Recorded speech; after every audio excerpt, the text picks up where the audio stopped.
कि नेक्स्ट क्या है, ठीक है। आप देख सकते हो नेक्स्ट है आपका control statement and loops. Alright guys, let's start with the fourth section. So देखते we have our control statement and loops and my god guys, आप देख सकते हो बहुत ही ज़्यादा है। एंड हाँ, एक और चीज़ आपको ये देखना जरूरी है कि we have our conditional ternary operator. याद है ये मैंने आपको एक्सप्रेशंस एंड ऑपरेटर्स में भी बताया था। We have this conditional ternary operator and मैंने आपको ये बताया था, मैं ये आपको बाद में बताऊंगा। एंड वो मैंने आपको बताया था जब हम देखेंगे if else statement. So guys we have this if else statement, आपने बहुत जगह देखा होगा अगर आपने कभी भी प्रोग्रामिंग लैंग्वेज की है तो। Then we have this switch statement, while loop, do while loop, for loop. लेकिन जावास्क्रिप्ट में 2 एक्स्ट्रा है, बाकी सब में तो फॉर लूप होता है, लेकिन here we have our for in loop, for of loop. ये भी क्या होता है वो हम देखते हैं, ठीक है। सो गाइस अब हम क्या करते हैं, हमारा जो पहला वाला है जो कि इफ एल्स, उसको चेक कर लेते हैं, ठीक है। सो इफ एल्स क्या बोलता है पहले तो वो देख लेते, हम समझ लेते। सो देखिए इफ एल्स बोलता है the if statement execute a statement if a specified condition is truthy, if the condition is falsies another statement can be executed, ठीक है। तो ये क्या हुआ इसका मतलब, इफ एल्स। अगर मैं आपको एक सिंपल सिनेरियो दूं कि अगर कल सुबह आपको स्कूल जाना है, ठीक है, तो एक कंडीशन देखो क्या होगा यहाँ पे, कंडीशन देखो हाँ क्या होने वाला है। कल सुबह अगर बारिश आता है तो छाता ले लेना, अगर नहीं आता है तो छाता मत लेना। तो यहाँ पे क्या हो रहा है, इफ रेनिंग देन आप रेनकोट या अम्ब्रेला ले सकते हो। Else if there is no raining then आप नो रेनकोट, मतलब आपको रेनकोट की जरूरत नहीं है, ठीक है। तो यही आपका इफ एल्स कंडीशन है। तो आप इस तरीके से इसको लिख सकते हो, ठीक है। सो गाइस अब देखो इसको कैसे लिख सकते हो प्रोग्रामिंग में। आप यहाँ पे लिख सकते हो टुमारो, मैं सिर्फ लिख देता हूँ इस तरीके से, वेर TOM लिख दे रहा हूँ। एक काम करता हूँ टुमारो इस तरीके से लिख रहा हूँ मैं, यहाँ पे लिख देता हूँ रेन, ठीक है, मतलब कल के दिन रेन होने वाला है। सो इफ, ठीक है, ये बहुत ही ज़्यादा इंपॉर्टेंट है। देखिए इफ मुझे यहाँ पे एक कंडीशन देना है and then curly braces, and यहाँ पे वी हैव आवर एल्स, इस तरीके से else and then curly braces. तो ये जो पार्ट मैंने जस्ट अभी लिखा ये आपका सिंटैक्स कहलाता है। इफ कीवर्ड रिजर्व्ड है, याद है रिजर्व्ड मतलब कि मैं अब इफ नाम का कोई वेरिएबल क्रिएट नहीं कर सकता, याद है कि नहीं कुछ। Alright perfect, see now we have this if then parenthesis, इसके अंदर आपको एक एक्सप्रेशन देना है, एक कंडीशन देना है, एंड यहाँ पे आपका वो ब्लॉक ऑफ स्टेटमेंट एल्स जो भी होगा यहाँ पे। तो देखो इफ टुमारो, अगर आप सिर्फ टुमारो लिखते हो, if tomorrow is equal to rain, ठीक है, मतलब अगर ये कल रेन है तो मैं यहाँ पे कंसोल डॉट लॉग में करूँगा टेक और रेनकोट। आप कुछ भी लिख सकते हो, टेक रेनकोट या जो भी होगा, इस हैव अ रेनकोट कुछ भी आप लिख दीजिए। एल्स अगर कल के दिन बारिश नहीं है, मतलब टुमारो अगर रेन नहीं होती है, no need to take raincoat, आप no need to take raincoat आप कुछ भी लिख सकते हो, ऐसा कुछ नहीं है। सी इतना ज़्यादा सिंपल है, ठीक है। इसको मैं हटाता हूँ। ऑलराइट देखो आप जो बोल रहे हो उसका प्रोग्रामिंग लैंग्वेज में कितनी इजीली बता सकते हो। अगर कल बारिश होती है तो टेक अ रेनकोट, अगर नहीं तो no need to take raincoat, ठीक है। हम वो किसके भरोसे कर रहे हैं, सिर्फ और सिर्फ इस कंडीशन के बेस पे कि कल का दिन रेन होता है या नहीं। मैं यहाँ पे चलता हूँ, इसको क्लीन करता हूँ, एंटर हिट करता हूँ, एंड बूम गाइस आप देख सकते हो we are getting an error and that is rain. And ये एरर इसलिए बिकॉज ये आपकी एक वैल्यू है, ये एक स्ट्रिंग है, तो इधर सिंगल कोट या तो डबल कोट में होना मस्ट है, ठीक है उसको। तो वही एक मिस्टेक था, बाकी कुछ नहीं था इसमें। एंड हिट करता हूं, एंड अगेन एक और मिस्टेक है यार, rain is not defined. Alright guys again मैं आपको एक चीज़ बताता हूँ कि ये भी तो एक स्ट्रिंग है ना, तो आपको इस तरीके से लिखना पड़ेगा this is it rain, simple. मैं यहाँ पे चलता हूँ, सिंपल इस तरीके से रख देता हूँ, एंड नाउ गाइस आप देख सकते हो टेक अ रेनकोट, क्योंकि उसको पता चल गया कि कल के दिन बारिश होने वाली है। अगर रेन के बदले मैं यहाँ पे लिख देता हूँ सनी, अगर मेरा टुमारो मतलब कल के दिन अगर सन निकलने वाला है, सनी वाला डे होगा, ठीक है, तो मैंने लिख दिया कल के दिन सनी वाला डे। लेकिन मैं कंडीशन में क्या चेक कर रहा हूँ कि अगर कल का दिन बारिश होता है, रेनी है, तो take a raincoat, else raincoat की कोई नीड नहीं है। अब मैं अगर यहाँ पे चल के एंटर हिट करता हूँ तो गाइस आप बहुत क्लियरली देख सकते हो कि अब ये एक सिस्टम हमें बोल रहा है no need to take a raincoat, no need to take a raincoat, because जब ये कंडीशन चेक हुआ तो ये जो कंडीशन है ये हुआ आपका फॉल्स, एंड अगर फॉल्स होता है तो वो एल्स में चला जाता है। इफ इट्स ट्रू देन वो इस ब्लॉक ऑफ स्टेटमेंट के अंदर चला जाता है। सो guys this is your if else statement. Alright guys, तो हमारा इतना पार्ट हो चुका है, ठीक है। अब हम देखते हैं कि हमारा नेक्स्ट क्या है, ठीक है। लेकिन उससे पहले मैं बताना चाहूँगा, अगर मैं नेक्स्ट स्लाइड पे चलता हूँ and boom guys, now we have another challenge time. ये बहुत ही ज़्यादा इंपॉर्टेंट है क्योंकि इफ़ एल्स स्टेटमेंट दिखने में तो बहुत ज़्यादा सिंपल लगता है एंड वो एक्चुअल में है भी, लेकिन गाइस बहुत सारे ऐसी और चीज़ें हैं जो हम यूजिंग इफ एल्स प्राप्त कर सकते हैं, ठीक है। सो आप देख सकते हो हमारा एक और चैलेंज है and that is write a program that works out whether if a given year is a leap year और नॉट।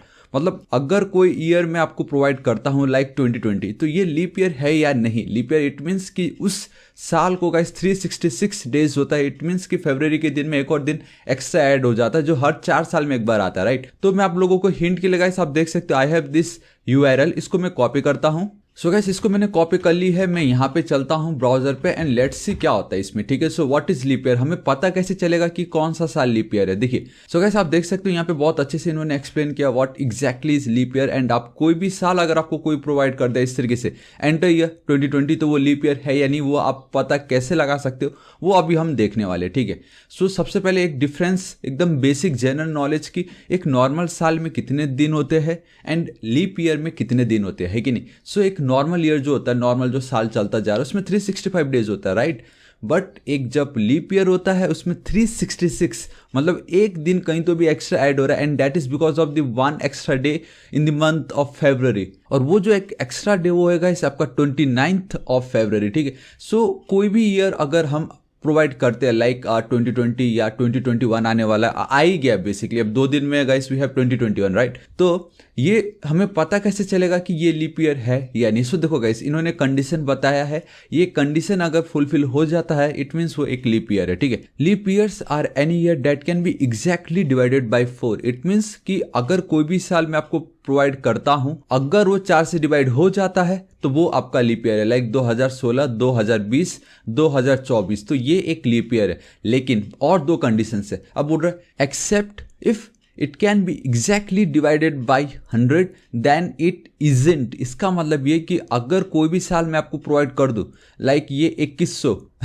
आई थिंक मैंने एकदम सही बोला, ये 2100, तो अगर ये साल सिर्फ और सिर्फ 100 से डिवाइड होता है लेकिन 4 से डिवाइड नहीं होता है, इसका मतलब है कि ये लीप ईयर नहीं है, ठीक है। समझ रहे हो मैं क्या बोल रहा हूँ। ऐसा साल जो सिर्फ और सिर्फ 100 से डिवाइड होता हो लेकिन 4 से डिवाइड ना होता हो तो वो आपका लीप ईयर नहीं कहलाता है। लाइक ये जो भी है 2100, इसको अगर मैं 4 से डिवाइड करता हूं तो गाइस 4 के टेल में ये कभी आता ही नहीं है, रिमाइंडर कभी हमें 0 नहीं मिलने वाला है, इट मीन्स ये लीप ईयर नहीं है। ये बहुत इंपॉर्टेंट क्राइटेरिया जो फुलफिल होना जरूरी। पहला कि वो 4 से डिवाइड होना ही चाहिए, उसके बाद वो अगर 100 से डिवाइड हो गया और सिर्फ 100 से ही डिवाइड हुआ तो वो नहीं है। Then except if it can be exactly divided by 400 then it is. उसके बाद अगर वो 400 से भी डिवाइडेड हो जाता है मतलब वो आपका लीप ईयर कहलाता है, सिंपल, ठीक है। सो गाइस ये जो 3 क्राइटेरिया इन्होंने हमें बताया है, इसको अब हम कैसे यूज कर सकते हैं यूजिंग इफ एल्स कंडीशन, ठीक है। अभी तक हमने जो भी इफ एल्स देखा बेसिकली हमने क्या देखा सिंपली अगर कल के दिन बारिश होता है तो रेनकोट लेके जाओ वरना मत लेके जाओ, एंड कंडीशन यहाँ पे था। एंड अगर सनी डे निकल गया इट मीन्स एल्स में चला गया। अब गाइस आपको यहाँ पे नेस्टेड इफ एल्स यूज करना है, ठीक है। इफ एल्स के अंदर एक और इफ एल्स, उसके अंदर एक और इफ एल्स, तो कैसे होता है देखिए, it's super duper easy. And guys that's why we have challenges इस वीडियो में, ताकि आपको ऐसा बिल्कुल ना लगे यार ये तो बहुत ही ज्यादा सिंपल इफ एल्स था, कोई भी कर लेगा। लेकिन जब बारी आएगी इस तरीके की तब उसमें थोड़ी मुश्किल होती है, right. Alright guys I think बहुत ही ज्यादा एक्सप्लेन हो गया ये, लेकिन गाइस एक्सप्लेन करना जरूरी भी था, है कि नहीं। यहाँ पे ऑलरेडी सब कुछ है तो कैसे होगा, it's super duper easy. And ये गाइस मैं चाहूंगा कि आप लोग भी मेरे साथ प्रैक्टिस करें, ठीक है। तो सबसे पहले वेयर मैं एक ईयर ले लेता हूँ, लेट्स से गाइस मैं ले लेता हूँ 1990, ठीक है। आई डोंट नो ये है या नहीं, एक काम करता हूँ अभी फिलहाल मैं 2020 ले लेता हूँ। 2020 ने तो कमाल कर दिया था इस बार, है कि नहीं।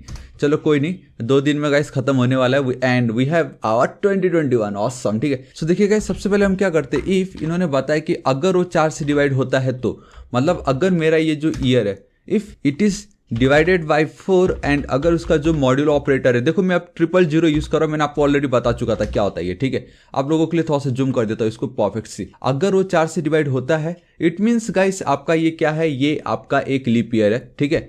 अगर नहीं होता है, एल्स नहीं होता है तो console.log में जाऊंगा एंड मैं देखो क्या करता हूँ यहाँ पे इस तरीके से लिख रहा हूँ, ठीक है। मैं कॉन्कैट कर रहा हूँ, मैं सिंपली लिख देता हूँ दी, देन सिंपली वेरिएबल का नाम प्लस मैं यहाँ पे चलता हूँ equal to is not leap year, ठीक है। आप कुछ भी लिख सकते हो, ऐसा कुछ नहीं, परफेक्ट सी। इस तरीके से मेरा पार्ट हो गया।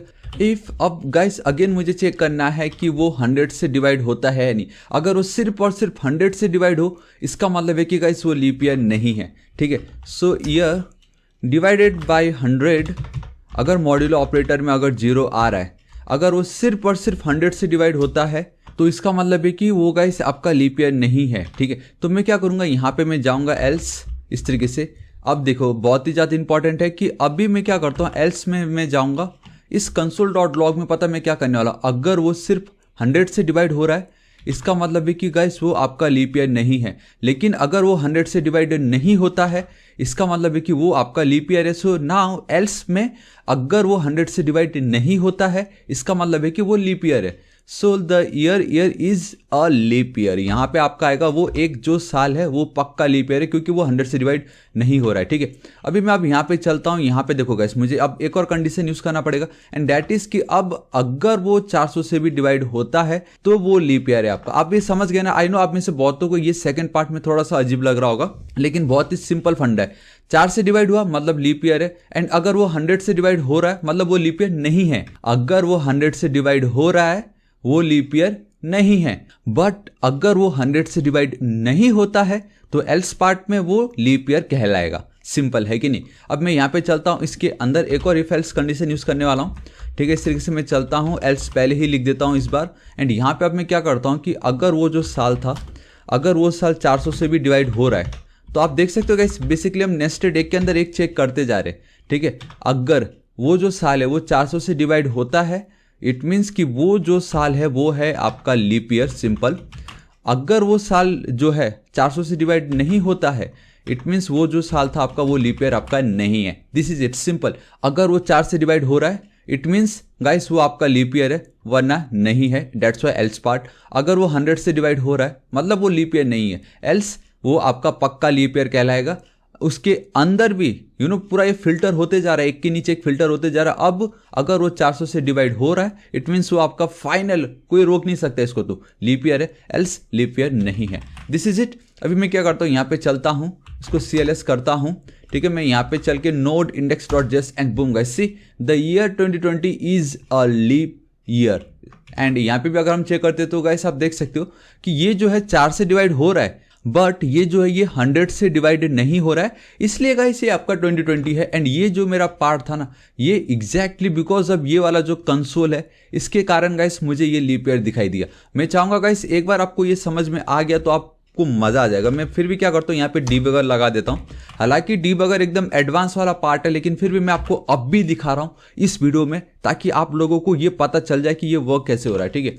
इसको ऑलरेडी मैंने कॉपी कर चुका है, कंसोल पे चलता हूँ, यहाँ पे मैं पेस्ट कर देता हूँ एंड एंटर हिट कर देता हूँ। This is it. यही मैं आपको दिखाना चाहता था कि अब हम डीबगर वाले फेस पे आ चुके हैं। एक काम करते हैं, इसको रिफ्रेश करके कंसोल पे चलता हूँ, थोड़ा सा कम जूम कर देता हूँ। अब अगर मैं पेस्ट करता हूँ, सी गाइस अब ध्यान से देखना कि हमारा जो पहला कंडीशन है, ठीक है, यहाँ पे आप बहुत अच्छे से देख सकते हो हमारा ग्लोबल स्कोप क्या है, एनोनिमस कॉल स्टैक, ये सब हम अब आगे एडवांस में देखेंगे। लेकिन फिर भी अगर मैं नेक्स्ट करता हूँ तो आप देख सकते हो मेरा जो कंडीशन है वो इस लाइन पे आ चुका है, जहाँ पे अभी हमारा जो साल है वो है 2020। मैं नेक्स्ट स्टेप पे जाऊँगा तो देखो गाइस वो इसके अंदर चला गया, 2020 के अंदर, ठीक है। एंड अगर कहीं कंसोल हो तो आप देख सकते हो गाइस कंसोल में फिलहाल अभी हमें कुछ डेटा आ नहीं रहा है, लेकिन अभी हमारा जो साल है वो 2020 है। अब ये चेक कर रहा है क्या वो 100 से डिवाइड होता है या नहीं।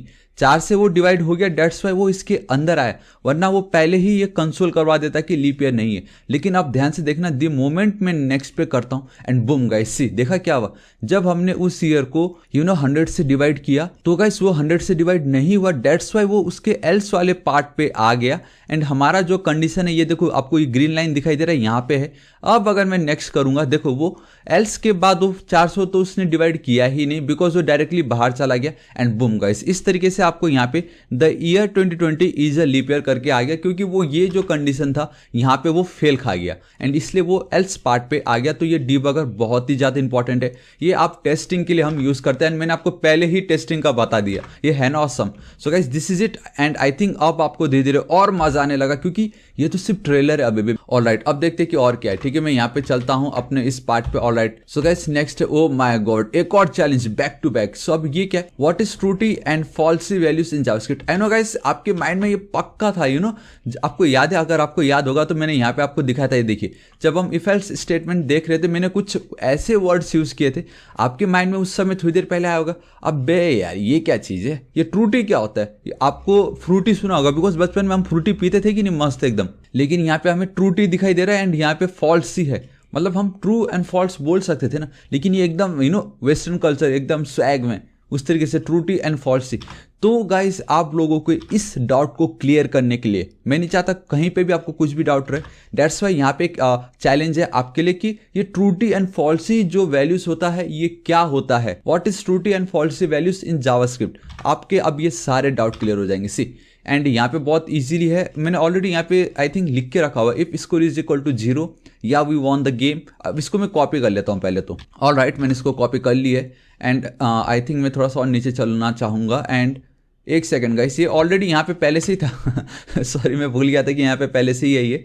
ठीक है, इसको मैं अनकमेंट कर देता हूँ एंड आई थिंक ऊपर मैंने कमेंट कर दी है। ऑलराइट, मैंने परफेक्टली कमेंट कर दिया है। थोड़ा सा जूम कर देता हूँ आप लोगों के लिए। See, what is truthy and falsy values in JavaScript. Perfect. See, ये लोग क्या बोल रहे हैं, we have total 5 falsy values in JavaScript. ये बहुत ही ज्यादा इंपॉर्टेंट है, आपको ये समझना पड़ेगा कि जावास्क्रिप्ट के अंदर टोटल 5 फॉल्सी वैल्यूज है। फॉल्सी मतलब फॉल्स। ये खाली गाइस आप कह सकते हो कि जावास्क्रिप्ट डेवलपर्स में एक ट्रेंड है कि वो फॉल्सी हम इसको प्रोनाउंस करते हैं, हालांकि ये फॉल्सी ही लिखा लेकिन इसको हम फॉल्सी ही बोलते हैं। सो जावास्क्रिप्ट में टोटल 5 फॉल्सी वैल्यूज है एंड वो कौन कौन से। See, we have 0, empty string, undefined, null and not a number. तो गाइस, जब भी आपका कुछ भी, अगर आपने वेरिएबल में कुछ भी ये वैल्यू पास कर दी या असाइन कर दिया, देन आपकी वो जो वैल्यूज होगी वो हमेशा फॉल्सी वैल्यूज कहलाएगी। सिंपल। एंड एक और चीज, ये जो फॉल्स है वो तो ऑलरेडी फॉल्स ही रहेगा है कि नहीं, ये सिंपल। तो आपको पता चल गया।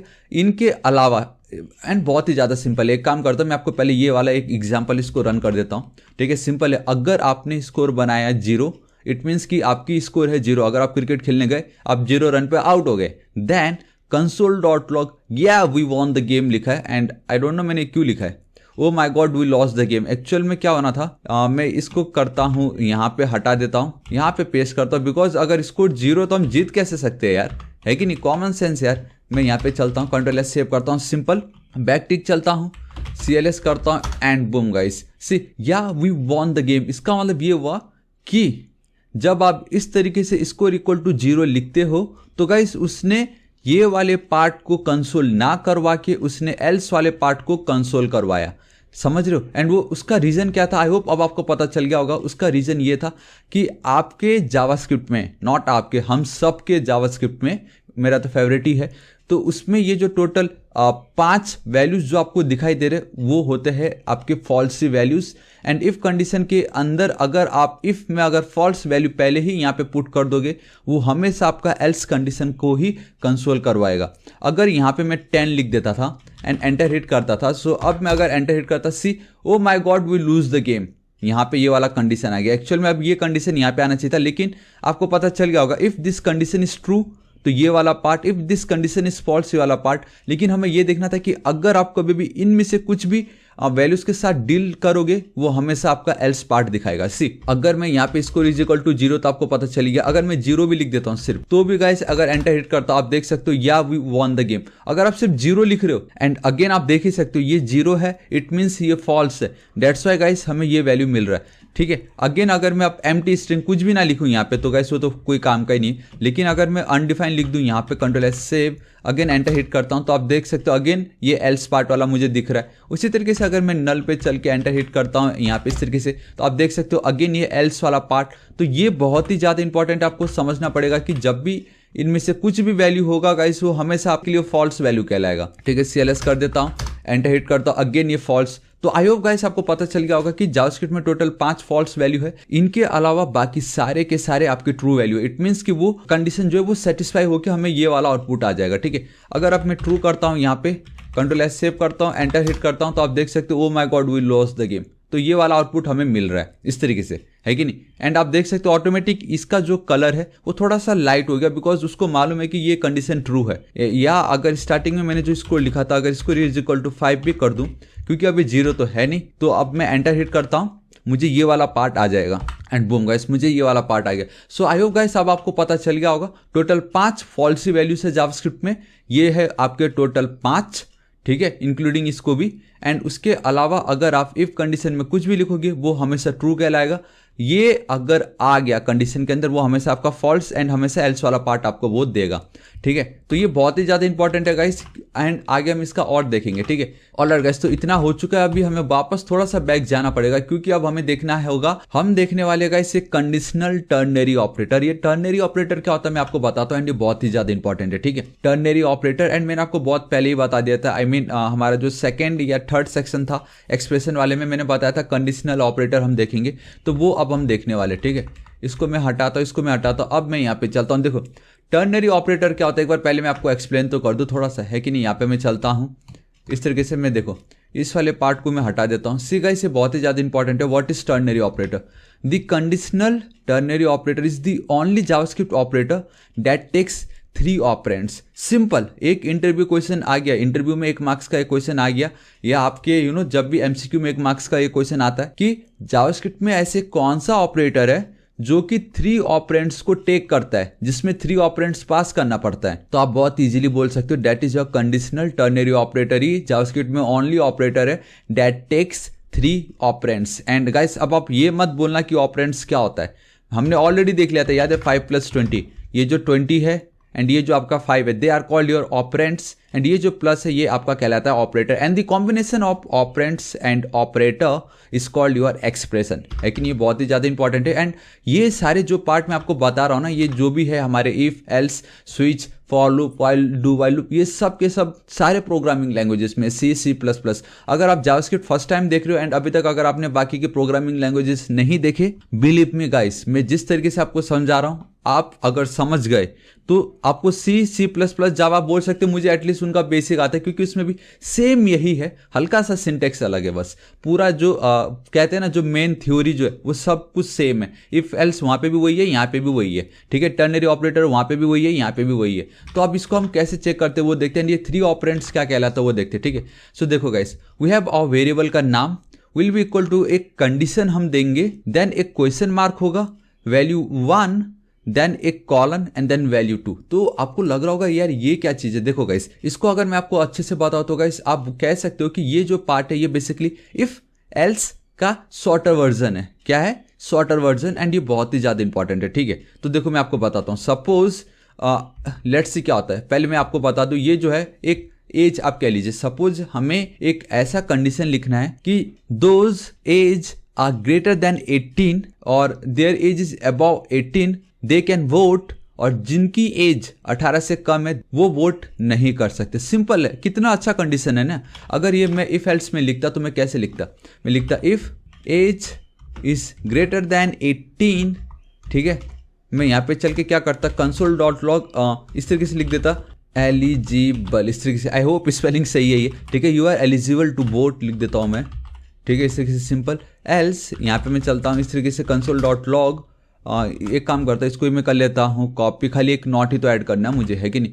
Paste, you are not eligible to vote, Ctrl+F। तो ये एक ट्रिक था। एंड मैं यहाँ पे मुझे एक एज तो डिफाइन करना पड़ेगा, age is equal to let's say 19। तो गाइस इसका अगर मैं आपको आउटपुट दिखाता, एंटर हिट करता, तो एक सेकंड, कहीं तो कुछ प्रॉब्लम आ रहा है यहाँ पे। एंड आई थिंक गाइस मैंने कहीं तो अभी तक ये वाले पार्ट को कुछ किया ही नहीं है। एंड यहाँ पे क्या प्रॉब्लम आ रहा है वो एक बार हम देख लेते हैं। एंड दैट इज की एज, अच्छा एज की स्पेलिंग रॉन्ग लिखी मैंने कोई बात नहीं, मैं यहाँ पे चलता हूँ, क्लीन कर देता हूँ, एंटर हिट करता हूँ, and boom guys you are eligible to vote.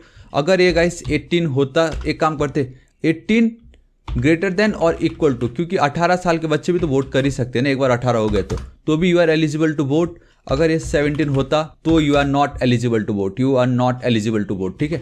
ये जो पार्ट है कुछ इतना कुछ हुआ, लेकिन इसको अब हम टर्नरी ऑपरेटर से कैसे कर सकते हैं वो मैं आपको बताता हूँ। देखिए यहाँ पे मैं चलता हूँ, वेयर एज, ये वाला पार्ट मैंने कर दिया, ठीक है। सो गाइस अब हम क्या करते हैं, इसका कंडीशन चेक कर लेते हैं। कंडीशन क्या है, ठीक है, if age is greater than 18। And अगर आप मैं आपको दिखाऊं तो ये वाला पार्ट, तो पहले हमने वेरिएबल को किया डिक्लेयर, देन अब हम कंडीशन चेक करें क्या एज 18 से बड़ा है या नहीं।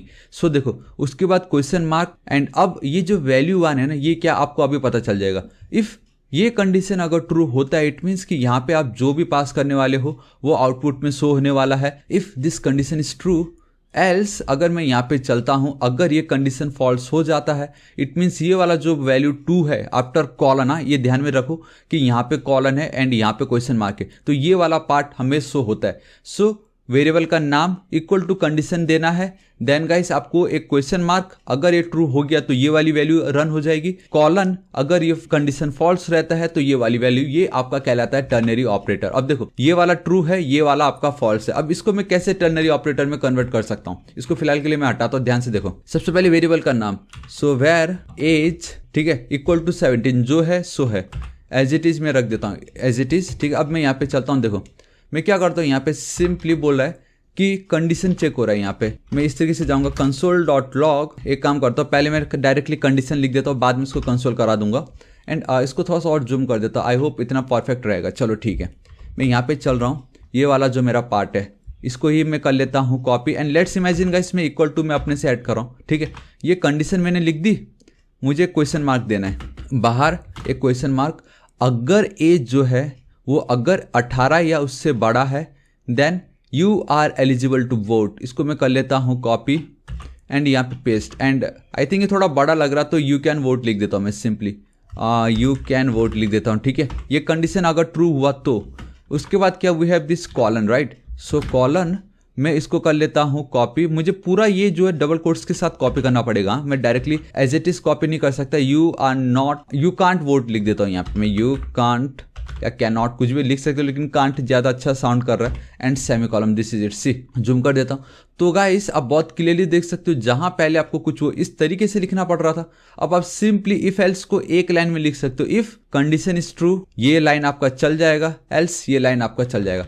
कंट्रोल एस सेव करता हूं। अब ये जो मेरा पार्ट इसको मैं console.log के अंदर लिखता हूं, इसको करता हूं मैं कॉपी एंड एक सेकंड हटा के इसके अंदर मैं पेस्ट कर देता हूं। ये एक जो सेमी कॉलम है उसको मैं, सी गाइस कितनी इजीली ये सिर्फ एक ही लाइन में आ गया। सो मैंने वही बताया था, इफ एल्स का शॉर्ट हैंड पार्ट है ये, पहला ऑपरेंड, दूसरा ऑपरेंड, तीसरा ऑपरेंड। कंट्रोल एस सेव करता हूँ, ठीक है। इस वाले पार्ट को फिलहाल के लिए मैं कमेंट कर देता हूँ एंड लेट्स से हमारे ब्राउजर पे क्या आउटपुट आता है एंड बूम गाइस, अब आप देख सकते हो यू कांट वोट बिकॉज हमारा जो एज है वो तो 17 है एंड कंडीशन के हिसाब से एक काम करते हैं, इसको थोड़ी देर के लिए मैं एक काम करता हूँ नीचे रख देता हूँ एंड आप बहुत क्लियरली देख सकते हो कि गाइस हमारा जो कंडीशन है उसके हिसाब से अगर एज 18 या उससे बड़ा है तो ही यू कैन वोट, वरना you can't vote.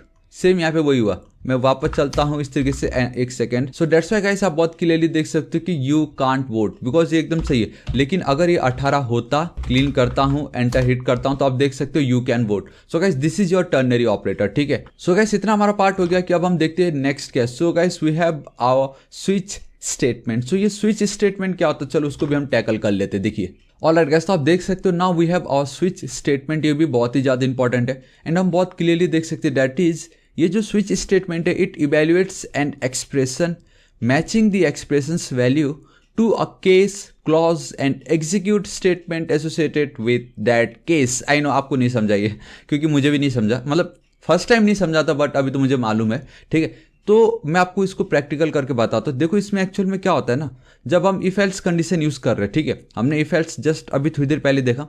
If else में क्या होता है गाइस, अगर लेट्स से आपको फाइंड द एरिया, ये हम ये प्रॉब्लम सॉल्व करने जा रहे हैं। फाइंड द एरिया, आप लेट्स से आपको चाहिए सर्कल, सर्कल का चाहिए यू नो, देन आपको चाहिए ट्राइंगल एंड देन रेक्टेंगल। तो इस तरीके से मैं लिख देता हूँ सिंपली ट्राइंगल एंड इसमें प्रॉब्लम है कि स्पेलिंग बहुत मैटर करता है एंड यहाँ पे मैं इस तरीके से लिख देता हूँ रेक्टेंगल। लेट्स से गाइस मुझे ये प्रॉब्लम बिलीव में गाइस, जब मैं बैचलर बेसिकली मैंने BCS कंप्लीट किया है, उसके बाद मैंने मास्टर किया था, लेकिन बैचलर में गाइस मेरे जब C एंड देन हम जब C++ सीख रहे थे उस समय ये क्वेश्चन आता ही आता था जब भी हम स्विच स्टेटमेंट की बात करते थे। Find the area of circle, triangle and rectangle. वो भी पता है किस बेसिस पे, अगर मैं सिंपली एरिया इक्वल टू इस तरीके से लिख दूँ सर्कल, तो मुझे सर्कल का एरिया मिलना चाहिए, सिंपल। एंड अगर मैं अब यहाँ पे गाइस इंस्टेड ऑफ सर्कल अगर मैं ट्रायंगल लिख दूँ तो मुझे ट्रायंगल का मिलना चाहिए, अगर मैं रेक्टेंगल लिख दूँ तो मुझे रेक्टेंगल का मिलना चाहिए। समझ रहे मैं क्या बोल रहा हूँ? एंड ये सारे कंडीशन मुझे सिर्फ एक ही जगह पे लिखना है कि मुझे खाली एरिया इक्वल टू जब भी मैं चेंज कर दूँ मेरा आउटपुट ऑटोमेटिक उसके मुताबिक आना चाहिए। तो वहाँ पे गाइस हम स्विच स्टेटमेंट यूज़ करेंगे। एल्स आपको मालूम है अगर मैं इफ एल्स यूज़ करता तो if area is equal to circle, में गाइस जानबूझ के बता रहा हूँ, ठीक है, इस तरीके से। तो यहाँ पे हम इस तरीके से लिख देते एंड फिर वापस एल्स अगर नहीं है तो नहीं, अब हम क्या कर सकते हैं, ठीक है। एल्स यहाँ पे एल्स, मतलब अब क्या हो रहा है बेसिकली एल्स इफ यूज हो रहा है। एंड आई थिंक अब ये ज़्यादा बेटर रहेगा आप लोगों को बताने के लिए कि अभी तक मैंने आपको शायद एल्स इफ नहीं बताया था। एल्स इफ ये जो एरिया है, if area is equal to, sorry मुझे डबल इक्वल टू यूज़ करना पड़ेगा यहाँ पे, ठीक है, वरना इक्वल टू अगर आप लिखोगे इट मीन्स वो असाइनमेंट ऑपरेटर है, एरिया में सर्कल की वैल्यू असाइन हो जाएगी, वो मैं नहीं चाहता था। एंड ये कुछ इस तरीके से रहेगा। वापस यहाँ पे मैं चलूंगा, एल्स इफ अगर ये ट्राइंगल है तो ये इस तरीके से, ठीक है। मतलब ये जो पार्ट है ना, यहाँ पे आप उसको क्या करने वाले हो कि जो भी सर्कल का एरिया होगा आप मेंशन करके कंसोल डॉट लॉग करवा दोगे। एंड यहाँ पे भी सेम वही है, एल्स इफ, मैं अगेन यहाँ पे चलूंगा, एल्स इफ अगर ये जो एरिया है, अगर अब ये ना तो सर्कल है ना तो ये ट्राइंगल है, अगर अब ये रेक्टेंगल है, तो कॉपी कर रहा हूँ एंड यहाँ पे मैं चल के इस तरीके से, एंड फाइनली एल्स में मैं इस तरीके से कर दूंगा, इस तरीके से लिख दूंगा console dot log please enter, इस तरीके से वैलिड और डेटा, मैं डेटा लिख देता हूँ फिलहाल, ठीक है। मतलब अगर वो सर्कल भी नहीं है, ट्राइंगल भी नहीं है, रेक्टेंगल भी नहीं है, तो वो यहाँ पे आ जाएगा इस तरीके से। एंड यहाँ पे मैं एरिया इक्वल टू इस तरीके से लिख दूंगा कुछ, लेट्स से कि एरिया हमारा था सर्कल। तो आप समझ रहे हो गाइस कि क्या हो रहा है यहाँ पे। एक सिंपल सा क्राइटेरिया लिखने के लिए मुझे इफ एल्स इफ अगर वो भी नहीं है तो एल्स हो रहा है, तो मुझे कुछ इतना डेटा लिखना पड़ रहा है। वहीं गाइस अगर मैं इसको एक सेकंड में फिलहाल ये करके ही दिखा देता हूँ, जब हमने इतना कर ही लिया तो कंसोल डॉट लॉग में यहाँ पे चलता हूँ, the area of the circle is, ठीक है, सर्कल की स्पेलिंग रॉन्ग, सर्कल, एक सेकंड, सर्कल इज इस तरीके से कॉलन, एंड यहाँ पे मैं जाके सिंपल देखोगा इसमें क्या करूंगा, पाई आर स्क्वायर होता है, ठीक है, आपका एरिया ऑफ सर्कल। तो देखोगा इसमें क्या करता हूँ यहाँ पे, एंड आई थिंक अभी तक हमने ये देखा नहीं था, सो कॉन्स्ट गाइस, आई थिंक मैं कॉन्स्ट अभी नहीं लिखने वाला, ठीक है, मैं आपको जब सही टाइम आएगा तब मैं आपको लेट एंड कॉन्स्ट की वैल्यू बताने वाला हूँ। लेकिन फिलहाल अभी मैं पाई की जो वैल्यू है will be equal to constant value रहती है ये, लेकिन हम आगे देखेंगे वो। मैं सिंपली 3.142 सिंपल, ठीक है, कंट्रोल एस सेव, एंड साथ ही साथ गाइस मैं करता हूँ var L is equal to, मैं लिख देता हूँ 5 comma and B will be equal to, मैं इस तरीके से लिख देता हूँ गाइस 4, ठीक है, लेंथ एंड ब्रेथ, इस तरीके से मैं लिख रहा हूँ। एंड आई थिंक गाइस अभी आपको बहुत पसंद आ रहा होगा कि मैं नाउ एक ही साथ दो वेरिएबल को मैं क्या कर रहा हूँ, डिफाइन भी कर रहा हूँ एंड उस पर वैल्यू भी असाइन करवा दे रहा हूँ मैं। तो हम इस तरीके से भी कर सकते हैं। एंड मैं एक और काम कर सकता हूँ, यहाँ पे मैं चल के इस तरीके से, एंड ए की वैल्यू में लिख देता हूँ यहाँ पे नॉट ए, लेट्स से मेरा जो रेडियस था वो था मेरा 3, ठीक है। एक काम कर सकता हूँ, ये जो मेरा पार्ट है इनको मैं करता हूँ कॉपी, डायरेक्टली मैं यहीं पर ही असाइन करा दूँ ना, किस लिए मैं एक एक्स्ट्रा फालतू का लाइन लिखूँ मैं, दिस इज इट। तो हमें जो सर्कल का एरिया के लिए मुझे रेडियस चाहिए एंड पाई की वैल्यू मुझे चाहिए।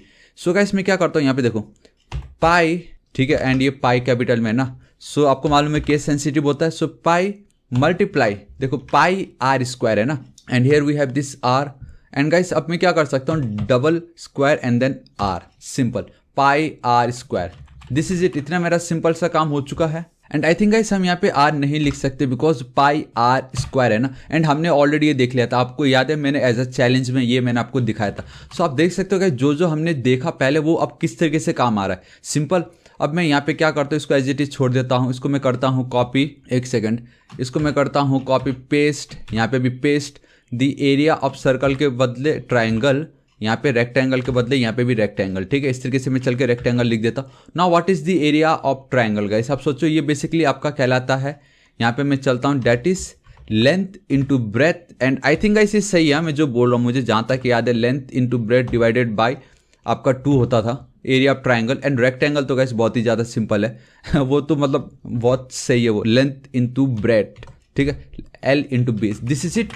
एक काम करता हूँ मैं एज इट इज रखता हूँ। देखो गाइस हमारे पास सारे के सारे वैल्यू है, लेकिन करंटली जो हमारा एरिया है that is circle, and I think guys ये जो सर्कल है इसमें मुझे डबल कोट्स यूज करना पड़ेगा बिकॉज ये एक स्ट्रिंग है, राइट। अभी हमें आउटपुट किसका आने वाला है, ऑब्वियसली सर्कल का आने वाला है, तो CLS and boom guys, see now the area of circle is 28.278। अगर मैं यहाँ पे चलता हूँ, आप देख सकते हो गाइस, इस पेज को रिफ्रेश करता हूँ, थोड़ी देर के लिए जूम कर देता हूँ। अगर यहाँ पे मैं 3 पुट कर रहा हूँ, सी हमारा जो एरिया ऑफ सर्कल है वो आता है 28.278 सिंपली, एंड यहाँ पे हमें आ गया। एंड डोंट वरी, आगे हम जब मैथ ऑब्जेक्ट देखेंगे तो मैं आपको बताऊंगा कि डेसिमल के बाद कोई एक नंबर दिखाना हो या 2 नंबर दिखाना हो वो हम कैसे कर सकते हैं, ठीक है। एंड लेट्स से अगर अब मैं लिखता हूँ यहाँ पे ट्राइंगल इस तरीके से, कंट्रोल एस सेव, यहाँ पे मैं इसको करता हूँ enter, and boom guys the area of triangle is 10। अब मुझे एरिया ऑफ ट्राइंगल मिल रहा है। उसी तरीके से अगर गाइस अब मैं लिखता था यहाँ पे रेक्टेंगल इस तरीके से, कंट्रोल एस सेव, यहाँ पे इसको मैं कर देता हूँ क्लीन, एंटर हिट करता हूँ। द एरिया ऑफ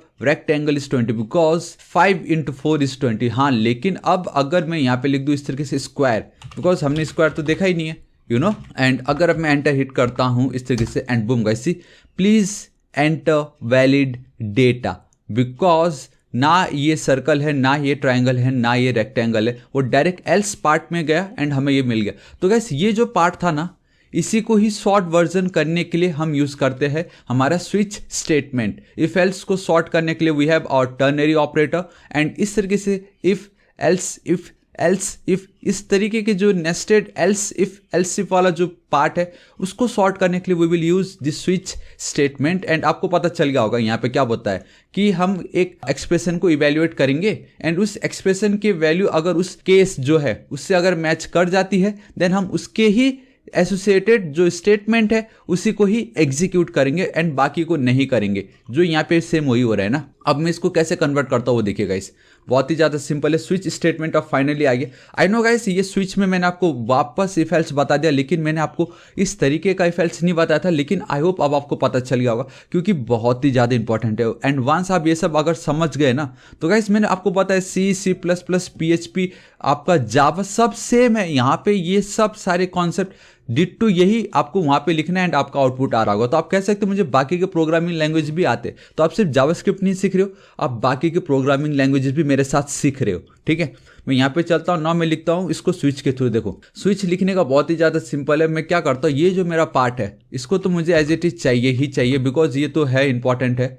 लेकिन अब ये जो इफ वाला जो पार्ट है ना, हम क्या यूज़ करने वाले हैं, we will use switch statement. So मैं इस तरीके से लिखूंगा, यहाँ पे देखिए SWITCH स्विच, ये आपका कंडीशन एंड ये आपका गाइस यहाँ पे जो होगा सब इसके अंदर होगा। ठीक है, कंडीशन क्या है कि हमारा ये जो एरिया है वो सर्कल है कि क्या है, वो मैं इसके अंदर पुट कर दे रहा हूँ। ठीक है, दिस इज इट। यहाँ पे इन्होंने बताया कि देयर आर सम केसेस, तो वो जो केस है वो मैं आपको बताता हूँ क्या हो रहा है। ये जो पार्ट है ये मेरा पहला केस, ये मेरा दूसरा केस, ये मेरा तीसरा केस एंड ये लास्ट वाला मेरा डिफॉल्ट केस जो कि कुछ काम का नहीं है।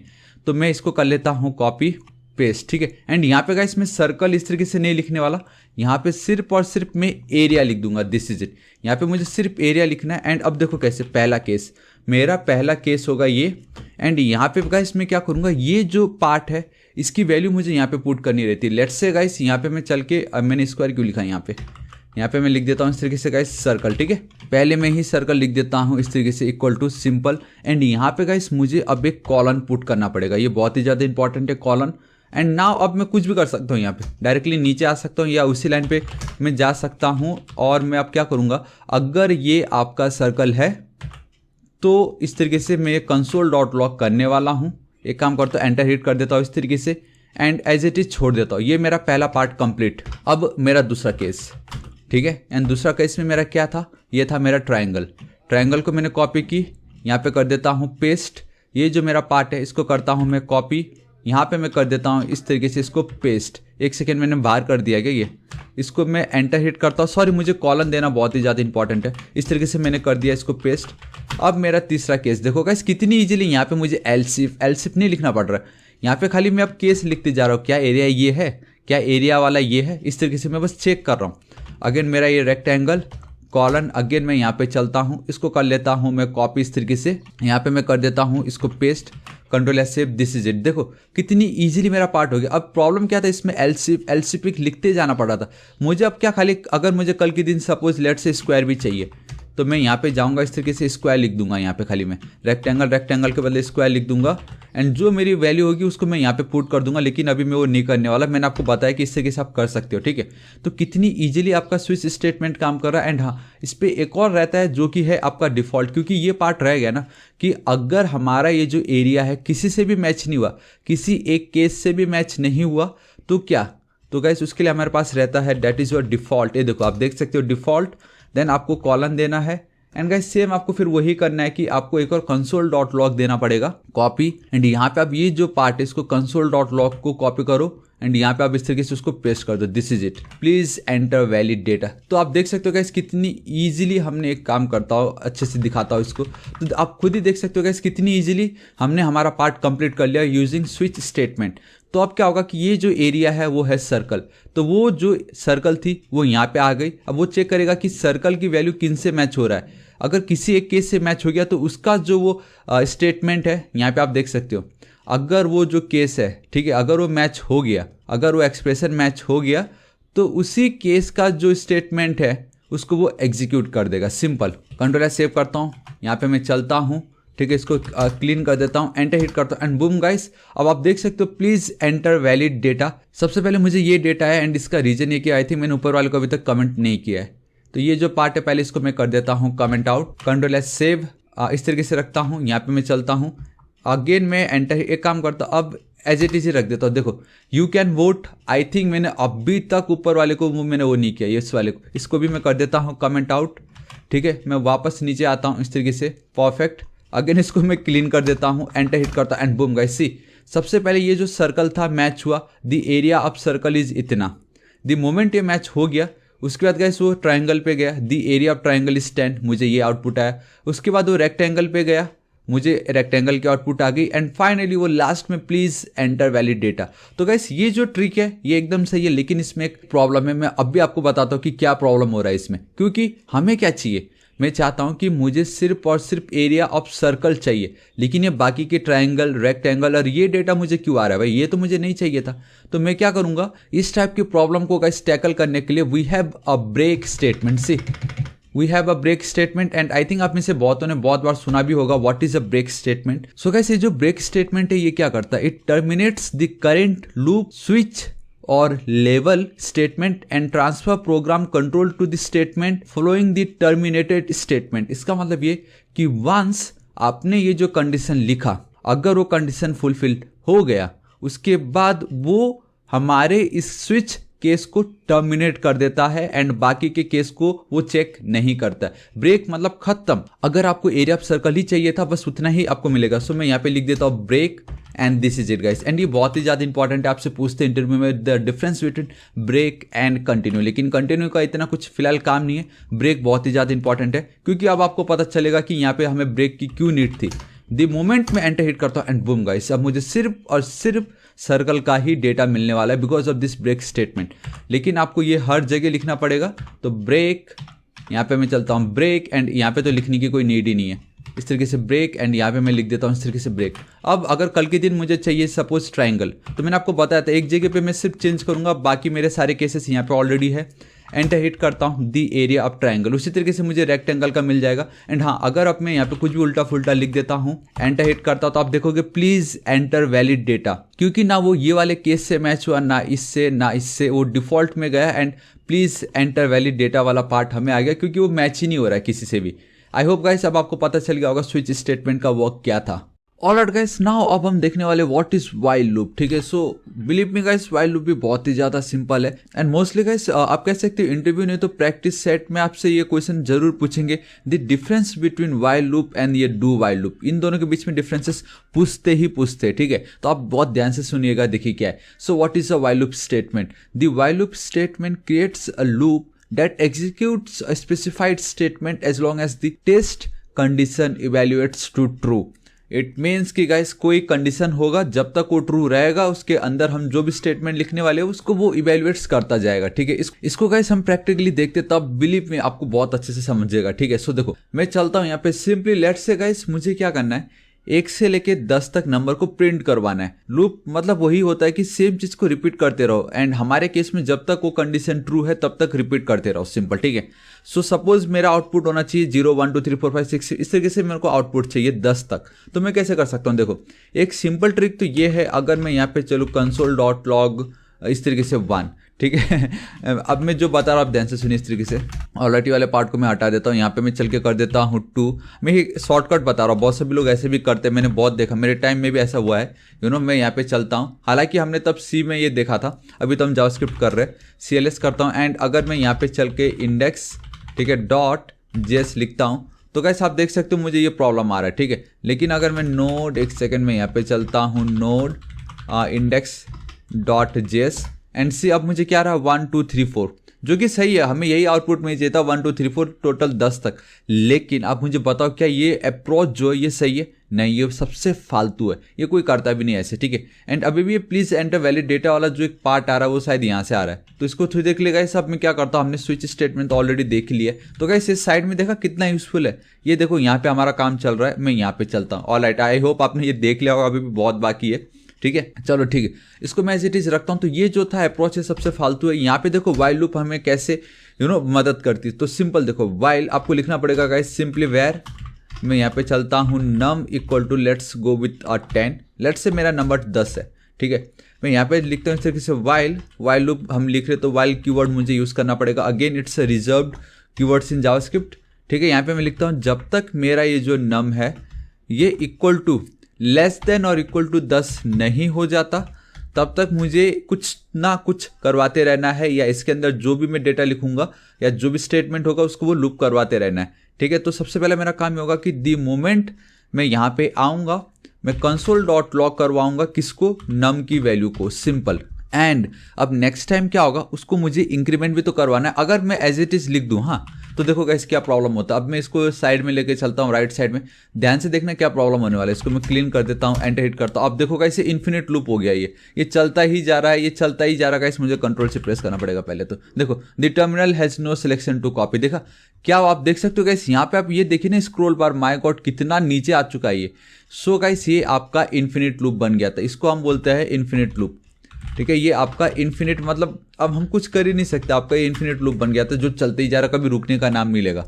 तो ये बहुत डेंजरस हो सकता है कभी कभी, एंड डेंजरस इसलिए बोल रहा हूँ क्योंकि अगर आपके सिस्टम में ज़्यादा आप कह सकते हो रैम ज़्यादा नहीं, या सीपीयू ज़्यादा, या आपका जो प्रोसेसर है वो ज़्यादा पावरफुल नहीं है, तो गाइस मे भी हैंग हो जाए आपका सिस्टम, ठीक है। तो मैं एज इट इज इसको छोड़ देता हूँ अभी, लेकिन मैं चाहूँगा कि ये इन्फिनिट ना जाके 0 से मुझे 10 तक यहाँ पे आउटपुट आ जाए बस किसी तरीके से। तो गाइस आपको बस क्या करना है, num plus plus, this is it guys, बस आपको इतना ही करना है। एंड हमारा जो इनिशियल वैल्यू होगा वो अब 10 नहीं होगा, वो होगा 0। सो अब क्या होने वाला है कि इनिशियल वैल्यू हमारी 0 हो चुकी है, तो यहाँ पे चेक होगा क्या ये जो 0 है वो लेस देन इक्वल टू 10 है या नहीं। ऑब्वियसली लेस देन है, तो वो हमें कंसोल करके 0 मुझे आउटपुट आएगी। एंड हमने ये ऑलरेडी समझा था, राइट, प्लस प्लस मतलब पोस्ट इंक्रीमेंट ऑपरेटर, तो वो उसको प्लस कर देगा, नम की वैल्यू 1 हो जाएगी ना, वो 1 इज लेस देन 10 और नॉट। तो जब तक ये कंडीशन गाइस फॉल्स नहीं हो जाता है तब तक ये चलता ही जाएगा। एंड आपको मालूम है हमने ऑलरेडी देखा था ट्रूटी एंड फॉल्सी वाला, ठीक है।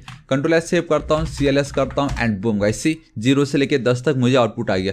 अभी थोड़ी देर पहले मैंने console dot log 1, console dot log 2, console dot log 3 जो मैंने की थी वो बेटर है या ये बेटर है। एंड इसका बेस्ट पार्ट पता है क्या, आप एंड यहाँ पे आपको लग रहा होगा 10, अरे तो मैं कंसोल डॉट लॉग लिख दूंगा 10 बार, नहीं। अगर कल के दिन किसी ने आपको 100 बोल दिया तो क्या करोगे आप, क्या 100 बार कंसोल डॉट लॉग लिखोगे, नहीं ना। देखो यहाँ पे मेरे को सिर्फ एक जगह डेटा चेंज करना है, मुझे मेरा आ रहा है, सपोज अब मुझे 1000 चाहिए, ठीक है। कंट्रोल एस से अब आप मुझे बताओ वो जो कंसोल डॉट लॉग था वो बेटर या ये better, while loop better, right. And अब आपको कुछ और बात इसमें समझना पड़ेगा कि वाइल लूप जब हम यूज करते हैं तो कैसे लूप चलता जा रहा है, ठीक है।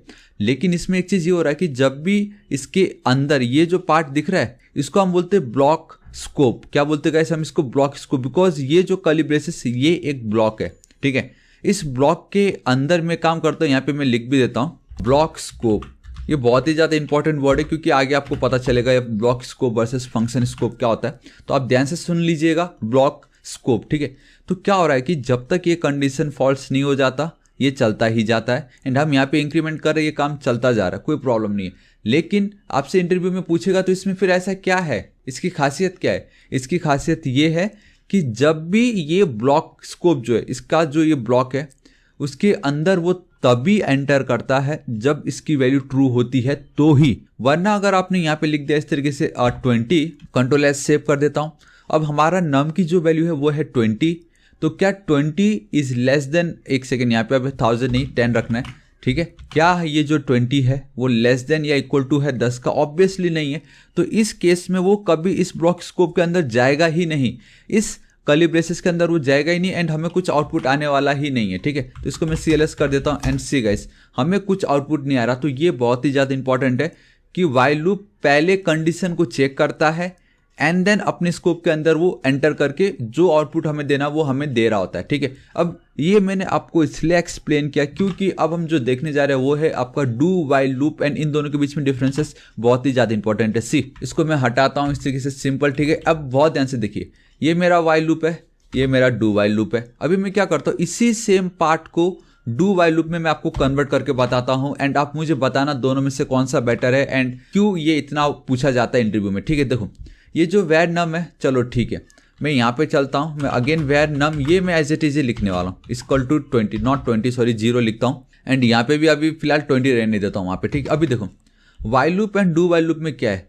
वाइल एंड डू वाइल, बस एक एक्स्ट्रा वर्ड यूज हो रखा है, एक extra word and that is your do. So मैं लिखूंगा डू, उसके बाद गाइस आपको क्या करना है, ये जो पार्ट है, ठीक है, ये आपका ये जो कर्ली ब्रेसेस, इसको डिट्टो कॉपी करो, पेस्ट कर दो, दिस इज इट। ना वाइल लूप के बदले अब ये जो वाइल है इसको कॉपी करो एंड यहाँ पे पेस्ट कर दो, this is it, and last में एक सेमीकोलन दे दीजिए।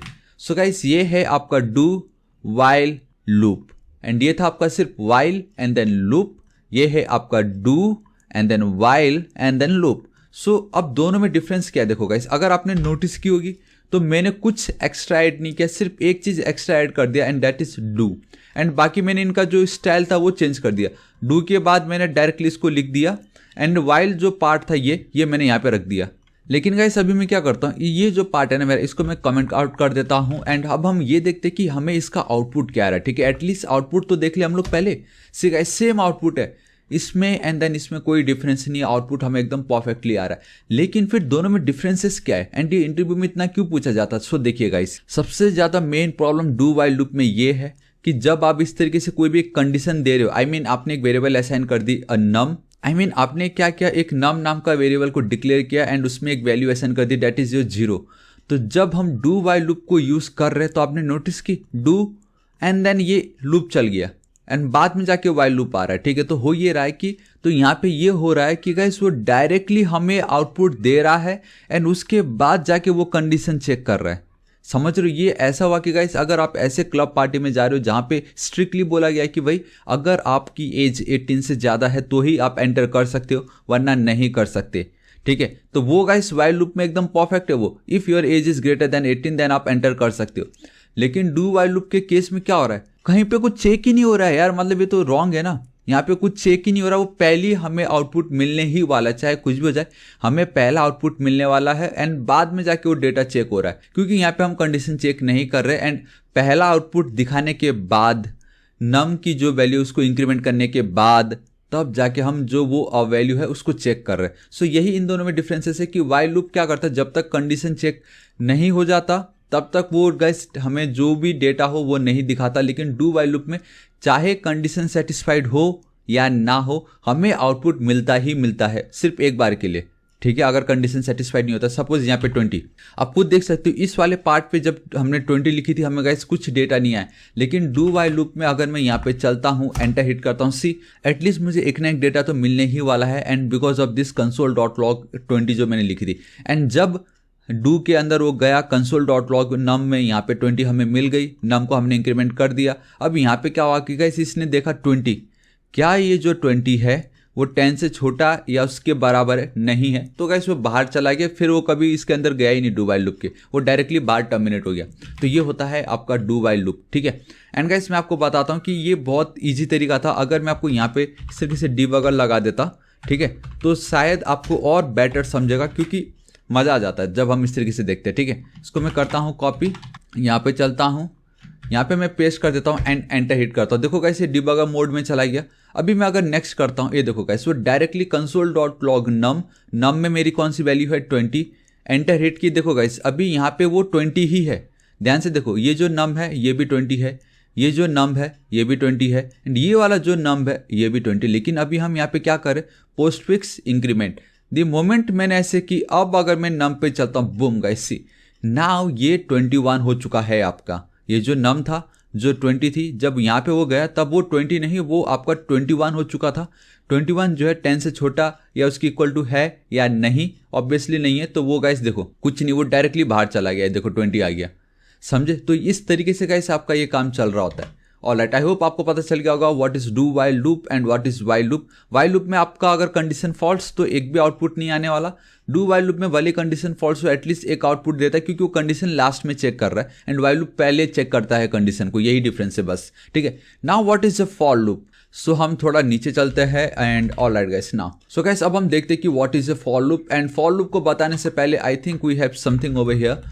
तो ये हमने ऑलरेडी देख लिया था, ये हमने ऑलरेडी देख लिया एंड आई थिंक ये टर्नरी ऑपरेटर भी हमने ऑलरेडी समझ लिया था, राइट। ऑलराइट गाइस नाउ ये बहुत ही ज़्यादा इंपॉर्टेंट है, what is a for loop. See for loop का ये सिंटैक्स है जहाँ पे आपको फॉर कीवर्ड यूज करना है। देन आप देख सकते हो वी हैव दिस पैरेंथेसिस, उसके अंदर गाइस 3 आपको इनपुट पास करना रहता है, जिसमें से सबसे पहले आपका रहता है initializer, condition and then iteration and then again आपका ये कर्ली ब्रेसेस एंड यहाँ पे आपको जो भी कोड को एग्जीक्यूट करना है वो यहाँ पे लिखना है। एंड मैं आपको एक और चीज़ बताना चाहूँगा कि गाइस जो do while loop I mean जो वाइल लूप है एंड जो ये डू वाइल लूप है, इन दोनों का और शॉर्टर एंड बेस्ट वर्जन आपका फॉर लूप है, ठीक है। जो भी टास्क मैं आपको दूँ गाइस आप वो इन तीनों से कर सकते हो, लेकिन फॉर लूप जो है ना इन सभी को एक नेक्स्ट लेवल पे लेके जाता है, उतना ही सिंपल कर देता है एंड हमें थोड़ा जल्दी आउटपुट दे रहा होता है, ठीक है। सो देखो मैं आपको बताता हूँ, मैंने आपको बता दिया फॉर लूप लिखने के लिए हमें इस तरीके से इसका सिंटैक्स है जिसके अंदर 3 इनपुट्स है, लेकिन ये जो इनपुट्स है ये क्या इनपुट है, राइट। सो ये जो इनिशियलाइजर है ये सपोज देखो वेर नम इक्वल टू 10, अगर आपको याद होगा यहाँ पे मैंने इस तरीके से जो लिखा था वाइल लूप में, चलो आपको डू वाइल लूप का ही मैं दिखा दूँ। सपोज ये देखो, तो हम यहाँ डू वाइल लूप हो या वाइल लूप में क्या कर रहे थे, हम हमारा जो ये नम नाम का वेरिएबल है उसको इनिशियलाइज कर रहे थे, राइट। यहाँ पे मैंने नम नाम के वेरिएबल को 20 वैल्यू से इनिशियलाइज कर दी, तो हमें do while loop and while loop में उसको बाहर लिखना पड़ रहा था, बट इन फॉर लूप हम उसको क्या करेंगे अंदर लिखेंगे इस तरीके से, ये आपका initializer. And then here we have our condition, condition में क्या हो जाएगा, क्या हमारा ये जो नंबर है वो 10 से छोटा या बड़ा है या नहीं, और वो जो कंडीशन है वो ये वाली कंडीशन है। सी ये वाला पार्ट पहला इनपुट रहता है, देन दूसरा रहता है आपका कंडीशन जो हम इस तरीके से चेक कर रहे होते हैं एंड वाइल लूप में कुछ इस तरीके से, तो वो आपका ये सेकेंड इनपुट कहलाता है इन फॉर लूप। एंड जो लास्ट है वो है आपका इटरेशन की कब तक, ये जो कंडीशन है कब तक, तो वो रहता है लाइक ये जो नम प्लस प्लस इटरेट कर रहे हैं एंड वो जो नम प्लस प्लस है वो है आपका ये। सो आपने देखा गाइस यहाँ पे जो एकदम टॉप पे, देन यहाँ पे कंडीशन पे एंड देन एकदम अंदर जो ये पार्ट्स थे उन सबको फॉर लूप ने एक साथ मिला के हम सिंपली अब ये जो पार्ट है कर्ली ब्रेसेस के अंदर ये कंसोल डॉट लॉग जो भी हमें अपना कोड को एग्जीक्यूट करना, तो इस तरीके से गाइस आपका फॉर लूप काम कर रहा होता है जिसके अंदर हमें 3 ये जो आप देख सकते हो जो इनपुट से उसको पास करना है, ठीक है। अब ये सेम जो ये डू वाइल लूप है इसको मैं देखो कैसे कितनी इजीली ऐड कर सकता हूँ, आई मीन राइट कर सकते हो using for loop. So for ये आपका पैरेंथेसिस देन आपका कर्ली ब्रेसेस, ये आपका सिंटैक्स है जिसमें पहला आपका है इनिशियलाइजर एंड इनिशियलाइजर मतलब ये वाला पार्ट। सो इसको मैंने की कॉपी, यहाँ पे कर देता हूँ पेस्ट। एंड हाँ एक और चीज़ याद रखना है कि आपको सेमी कॉलम लिखना है, यहाँ पे कॉमा नहीं लिखना है, आपको लिखना होगा सेमी कॉलम इस तरीके से। देन सेकंड है आपका ये कंडीशन, कंडीशन रहेगा ये, इसको मैं कर लेता हूँ कॉपी, यहाँ पे कर देता हूँ पेस्ट। एंड देन जो थर्ड वाला है वो आपका इटरेट, कब तक आपको इटरेट करवाना है या कैसे इटरेट करवाना है, minus minus plus plus, expression भी आप चाहो तो पास कर सकते हो वो यहाँ पे अभी भी, ठीक है। तो इस तरीके से लिखना है। एंड एक चीज़ याद रखो कि जो लास्ट वाला जो इटरेशन वाला जो इनपुट रहता है लास्ट में आपको सेमी कॉलम नहीं देना है, सिंपल। सी गाइस इतना कुछ आपको लिखना पड़ रहा था, देखो आप ये कितना लाइन है, ये 1 2 3 4 5, राइट। यहाँ पे मेरा देखो एक लाइन में हो गया। अब ये जो कंसोल डॉट लॉग जो है इसको मैं करूँगा कॉपी एंड यहाँ पे मैंने उसको कर दी पेस्ट, कितनी इजीली। सो अब आप खुद देख सकते हो गाइस आपका फॉर लूप कितना ज़्यादा सिंपल था। इसको मैं क्लीन कर देता हूँ, एंटर हिट करता हूँ एंड बूम गाइस हमें कुछ भी आउटपुट नहीं आ रहा है। एंड वो आउटपुट इसलिए नहीं आ रहा है because for loop works like a while loop, या आप ये कह सकते हो कि जो वाइल लूप है वो फॉर लूप की तरह वर्क कर रहा होता है, जहाँ पे गाइस वो कंडीशन चेक करता है पहले ही। अगर वो कंडीशन सेटिस्फाइड नहीं होता है इट मीन्स वो कभी इस ब्लॉक स्टेटमेंट के अंदर जाने ही नहीं वाला, डेट्स वाई हमें कोई आउटपुट नहीं आया। लेकिन अगर नम की जो इनिशियल वैल्यू अगर मैं 0 कर दूं and if 0 is less than और इक्वल टू 10 एंड डायरेक्टली वो यहाँ पे डेटा जाएगा। अभी मैं आपको पहले आउटपुट दिखा देता हूँ, देन मैं आपको समझाता हूँ। सी 0 से लेकर 10 तक मुझे आउटपुट आई। गाइस इसको मैं आपको और बेटर समझा पाऊंगा अगर मैं आपको डिबगर दिखा दूँ, क्योंकि फॉर लूप किस तरीके से काम कर रहा है ना गाइस वो समझना बहुत ही ज़्यादा इंपॉर्टेंट है। एंड मैं आपको ये लिख के देता हूँ कि वंस आप फॉर लूप समझ गए कि कैसे काम कर रहा है आपका, अगेन वही C++, चाहे जावा हो, PHP हो, हर जगह सेम इसी तरीके से आपका ये काम कर रहा होता है, ठीक है। सो गाइस इसको मैं कर लेता हूँ इस तरीके से कॉपी, ठीक है। मैं अपने ब्राउजर पे चलता हूँ, अगेन राइट क्लिक इंस्पेक्ट, हमें कंसोल पे जाना है, इसको मैं क्लीन कर देता हूँ, इसको यहाँ से क्लियर आउट कर देता हूँ, थोड़ा सा जूम कर देता हूँ आप लोगों के लिए एंड एंटर हिट करता हूँ। नाउ गाइस ये बहुत ही ज़्यादा इंपॉर्टेंट है, आपके सारे डाउट क्लियर हो जाएंगे। अभी मैं आपको देखिए नेक्स्ट पे क्लिक करता हूँ तो सबसे पहले क्या होता है ना, वो ये जो नम है, देखो नम की वैल्यू 0 है, बिकॉज अगर मैं आपको दिखाऊं हमने ऑलरेडी नम की जो इनिशियल वैल्यू उसको 0 से इनिशियलाइज कर दी थी, ठीक है। यहाँ पे भी नम की वैल्यू 0 है और ये जो नम है वो भी 0 है, डेट्स वाई मेरा जो पहला आउटपुट होगा वो होगा 0 एंड फिलहाल अभी कहीं दिख नहीं रहा, लेकिन कंसोल पे देखो हमें 0 आ चुका है, ठीक है।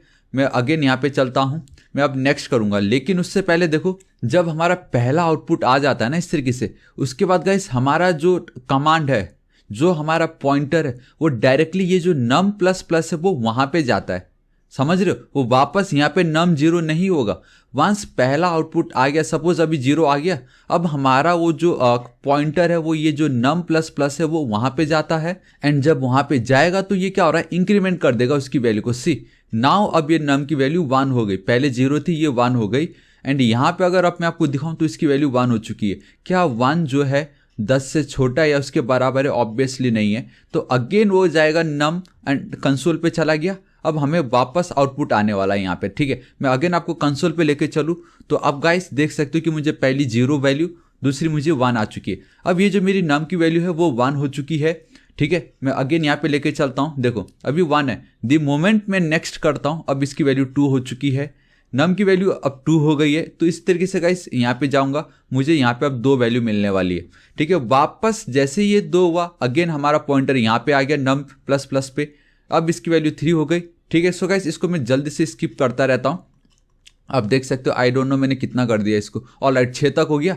मैं कम से कम इसको I think now it's 8 right, alright sorry 9। अब ये बहुत ही ज़्यादा इंपॉर्टेंट है। सी अब क्या होता है, अब ये 9 हो गया, देखो नम मेरा अभी भी 9 है, मेरा अभी भी 9 है। द मोमेंट मैं नेक्स्ट करता हूँ अब ये हो गया 10, ये हो गया 10 एंड आपने एक चीज़ नोटिस की कि सिर्फ और सिर्फ फर्स्ट टाइम जब हम फॉर लूप यूज़ करते हैं, आई मीन जब रन करते हैं, तभी जाके ये जो फर्स्ट वाला जो इनिशियलाइजर वाला जो पार्ट है, ये हमारा जो इनिशियलाइजर है, सिर्फ वहाँ पे हमारा जो पॉइंटर जाता है, हमारे इस वेरिएबल को वो जो वैल्यू हमने जो भी दे रखी वो असाइन कर देता है एंड उसके बाद वो ये कंडीशन चेक करता है, तब जाके हमें आउटपुट आता है। बट जो पहली बार थी उसमें ये जो नम प्लस प्लस है, ये जो इटरेशन वाला जो पार्ट है वो कभी भी चेक नहीं होता है। पहले में सिर्फ वैल्यू इनिशियलाइज होती है, कंडीशन चेक होता है एंड कंडीशन अगर ट्रू है तो हमें ये डेटा मिल जाता है, फॉल्स है तो निकल गया।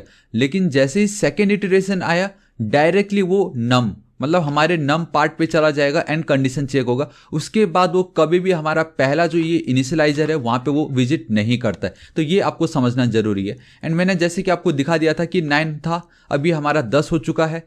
दी मोमेंट में यहाँ पे चलता हूँ अब मुझे 10 की वैल्यू मिलने वाली है। सी एंड ये एक और बार इंटरव्यू में आपसे पूछते दी मोमेंट अगर ये 10 हो गया तो हम क्या बोलते कि ये बाहर निकल गया, क्योंकि 10 हो गया ये बाहर निकल गया। नहीं, दी मोमेंट वो 10 हो गया था उसके बावजूद वो वापस हमारे फॉर लूप पे जाता है, पॉइंटर हमारा इटरेशन पे गया। अब मैं अगर इसको करूँगा नेक्स्ट तो इसकी वैल्यू गाइस अब 11 हो चुकी है। अब जब 11 जो है क्या वो 10 के बराबर या 10 से छोटा है? ऑब्वियसली नहीं है। तब अब ध्यान से देखो, जब वो हर बार console.log पे जा रहा था, लेकिन अब नहीं, अब वो डायरेक्टली बाहर आ गया। अब मैं कितना भी नेक्स्ट कर लूँ कुछ बचा ही नहीं अब तो। सो guys this is the way आपका फॉर लूप वर्क कर रहा होता है, ठीक है। आई होप गाइस आपको पता चल गया होगा। अब आप कोई भी प्रोग्रामिंग लैंग्वेजेस में बोल सकते हो जी हाँ मुझे फॉर लूप आता है, एंड ये कितना ज़्यादा सिंपल है एंड आपको पता चल गया होगा कि किस तरीके से ये वर्क कर रहा है बिहाइंड द सीन, ठीक है। तो इसको अब मैं हटा देता हूँ, कंट्रोल एस सेव करता हूँ। लेट्स सी अब हम यहाँ पे चलते हैं और क्या देखते हैं next. Alright guys, now we have a challenge time. अब ये क्या बोल रहा है, जावास्क्रिप्ट प्रोग्राम लिखो to print table for given number that is 8, 9, 12, 15 using for loop. See ये मैंने इतने सारे नंबर्स इसलिए दिए ताकि मैं चाहूँगा कि आपको बस एक जगह पे let x is equal to 8, let x is equal to 9, इस तरीके से गाइस मैं चाहूँगा सिर्फ एक वेरिएबल पे आप नंबर चेंज कर दो एंड मुझे उसका टेबल मिल जाए 0 से लेके 10 तक, लाइक 2 1 2, 2 2 4, 2 3 6, इस टाइप वाला, ठीक है। तो वो टेबल हम कैसे लिख सकते हैं गाइस, वो आप हम देखते हैं as a challenge. And believe me guys, हमें बहुत मजा आएगा क्योंकि हम जो बचपन में टेबल पढ़ते थे अब हम उसका खुद का प्रोग्राम लिख रहे, तो ये है ना एकदम ऑसम, ठीक है। सो गाइस मैं नीचे चलता हूँ and see we have our challenge time. Alright guys, तो अब हम इसको कैसे करते हैं वो देखते हैं, ठीक है। आप देख सकते हो मैं वापस VS कोड एडिटर पे आ चुका हूँ, जहां मुझे अब write a program to print table for given number, and फिलहाल अभी 8 है, लेकिन ये सब हम जरूर देखेंगे। अभी देखिए, तो अब हम कैसे कर सकते हैं गाइस, ये चैलेंज टाइम है, तो आप खुद इसको सोचिए, वीडियो कॉपी करो, पॉज, एक नोटबुक लीजिए एंड ट्राई कीजिए कि, क्योंकि हमने वाइल लूप देख लिया, डू वाइल लूप देख ली, फॉर लूप भी देख लिया, मैंने आपको डू वाइल लूप का, फॉर लूप का डिबगर की मदद से एक एक स्टेप बताया कि कैसे वो काम कर रहा है। अब आप मुझे खुद से बताओ कि आप कैसे कर सकते हो। देखो, सो मैं चाहूंगा गाइस आपका जो आउटपुट हो ना वो कुछ इस तरीके से दिखना चाहिए। आपका आउटपुट स्पेलिंग रॉन्ग लिख दी थी, आउटपुट गाइस आपका इस तरीके से होना चाहिए, where 8 multiplied by 1 will be equal to 8। समझ रहे हो, कुछ आपका आउटपुट कुछ ऐसा दिखना चाहिए। एंड गाइस आपका ये 8 इंटू 10 80 जो है, मतलब इतना मुझे आउटपुट चाहिए, 8 1 8 से लेके 8 10 80 तक, ठीक है। सो कंट्रोल एस सेव कर देता हूँ एंड आप मुझे बताओ कि अब आप ये कैसे कर सकते हो, ठीक है। तो देखिए, अगेन मैं फॉर लूप यूज करने वाला, आप चाहे तो कुछ भी लूप यूज कर सकते हो। देखो, फॉर लूप में सबसे पहले मुझे क्या चाहिए, मेरा जो इनिशियल वैल्यू है वो ऑब्वियसली 1 है, एंड अगर हम ध्यान से देख रहे हैं तो 8 जो है ना वो तो सेम है। मतलब अगेन जो मेरा सेकंड स्टेप होगा वो मेरा कैसा होता, अगर मैं आपको दिखाता तो मेरा जो सेकंड स्टेप होता वो होता मेरा कुछ इस तरीके से। यहाँ पे इसी को मैं कर लेता हूँ कॉपी, यहाँ पे मैं इसको करके कर देता हूँ पेस्ट। सो गाइस जो मेरा सेकंड स्टेप होता अगर मैं आपको दिखाऊं तो वो होता आपका 8 2 16। तो देखने वाली बात ये है कि हमारा ये जो डेटा है, ये जो फर्स्ट वाली जो डेटा है गाइस वो कभी चेंज नहीं हो रहा है, वो 8 8 8 हमेशा वही रहने वाला है। चेंज हो रहा तो ये 1 2 से लेके 10 तक, एंड ये जो है बेसिकली 8 1 8 8 2 16। तो आप 16 को कुछ इस तरीके से भी लिख सकते हो, 8 इंटू 2 यहाँ पे भी, तो ये पाने के लिए। सो गाइस अब आप सोचो कैसे हो सकता है, मैंने आपको बहुत ही बड़ा हिंट दे दिया, एंड बिलीव में गाइस ये बहुत ही बड़ा हिंट है। अब आपको थोड़ा सा ध्यान देना है कि हमने जो प्रैक्टिस में समझा था अब आप यहाँ पे कैसे इसको अप्लाई कर सकते हो। देखो, ये जो हर बार 8 है वो तो सेम है, ठीक है। मैं काम करता हूँ सिंटेक्स इस तरीके से बना लेता हूँ, ये मेरा फॉर लूप है बस। ये जो 8 है वो हर बार सेम ही रहने वाला है, कांस्टेंट ही रहने वाला है, लेकिन उसके बाद ये जो 2 है 1 2 3 4 5 टोटल 10 तक आने वाला है। मतलब हर बार एक एक वैल्यू जो है वो इंक्रीमेंट हो रहा है। एंड अभी तक हमने जो देखा, यहाँ पे भी हमने वही देखा कि अगर मुझे 1 से लेकर 10 तक नंबर चाहिए तो मैं कैसे कर सकता हूँ। ये रहा, फॉर लूप आपके सामने रेडी है, वाइल लूप आपके सामने रेडी है, sorry do while loop, and here we have our while loop. तो मैंने आपको बता दिया फॉर लूप की मदद से आप 1 से लेके 10 तक कैसे नंबर को प्रिंट करवा सकते हो। तो ट्रिक यहाँ पे है, एंड लास्ट में इक्वल टू के बाद ये जो डेटा आ रहा है वो बेसिकली ये जो 2 नंबर है, ठीक है, आपका ये जो एक्सप्रेशन है उसको अगर हम मल्टीप्लाई करते हैं तो वो जावास्क्रिप्ट ऑटोमेटिक हमें आंसर दे देता है।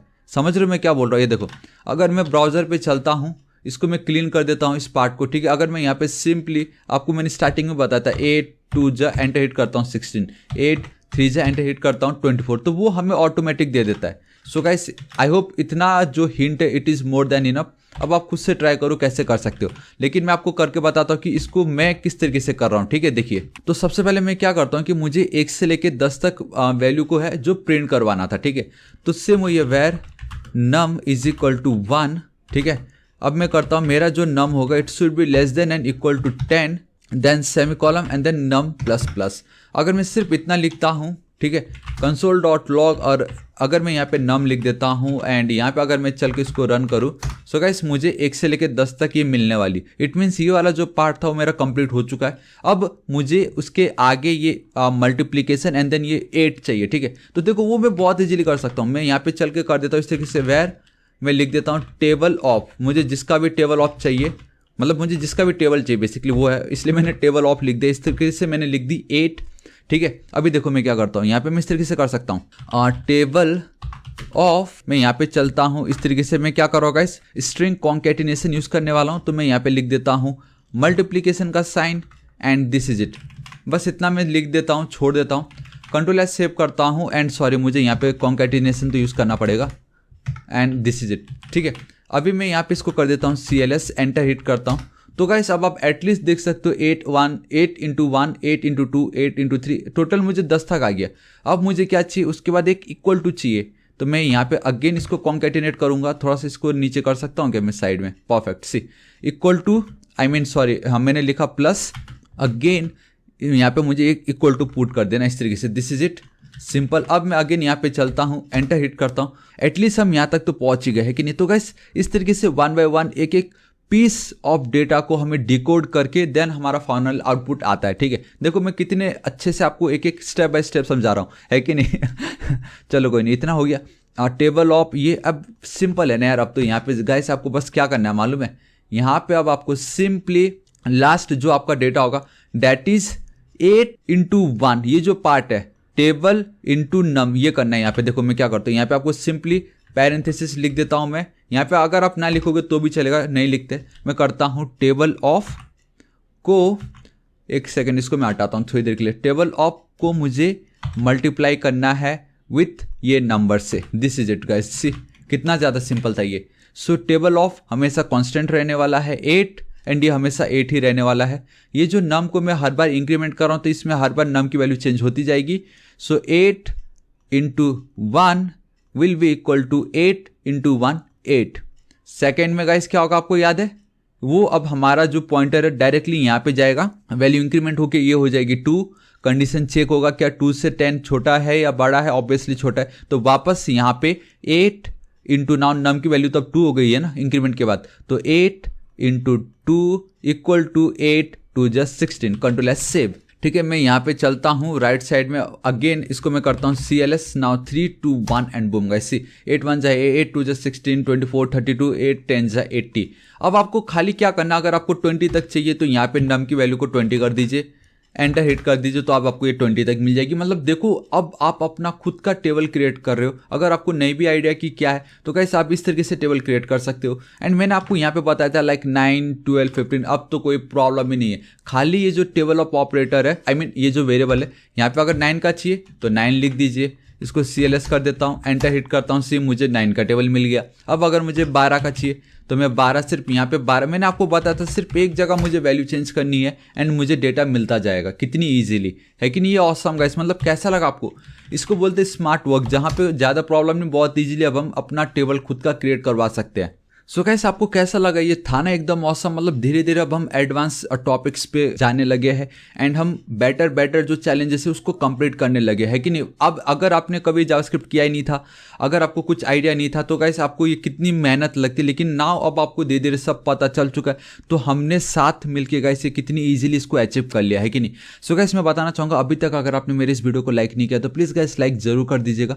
इस वीडियो को गाइस अपने सभी दोस्तों को, अपने क्लासेस का जो ऑफिशियल व्हाट्सएप ग्रुप है या आपका जो फेसबुक का जो साइट है, हर जगह शेयर कर दीजिए। ये बहुत ही ज्यादा इंपॉर्टेंट वीडियो है। ऑलराइट गाइस, तो अब हम देखते हैं हमारा 5th सेक्शन जो कि है functions in JavaScript. So guys let's start with the 5th section. तो हम देखते हैं कि फंक्शन के अंदर हम क्या क्या देखने वाले। ठीक है, there are sub sections like we have function definition, calling a function, function parameter, function arguments, function expressions, return keyword and then anonymous function, and 2-3 और एडवांस टॉपिक है फंक्शंस के ऊपर जिसको हम एडवांस जावास्क्रिप्ट में कवर करेंगे। Alright, तो सबसे पहले गाइस हमें ये समझना पड़ेगा कि फंक्शन क्या होता है एंड फंक्शन हम लिखते किस तरीके से। ठीक है, तो जिसमें से सबसे पहले हमें ये समझना पड़ेगा व्हाट इज फंक्शन डेफिनेशन।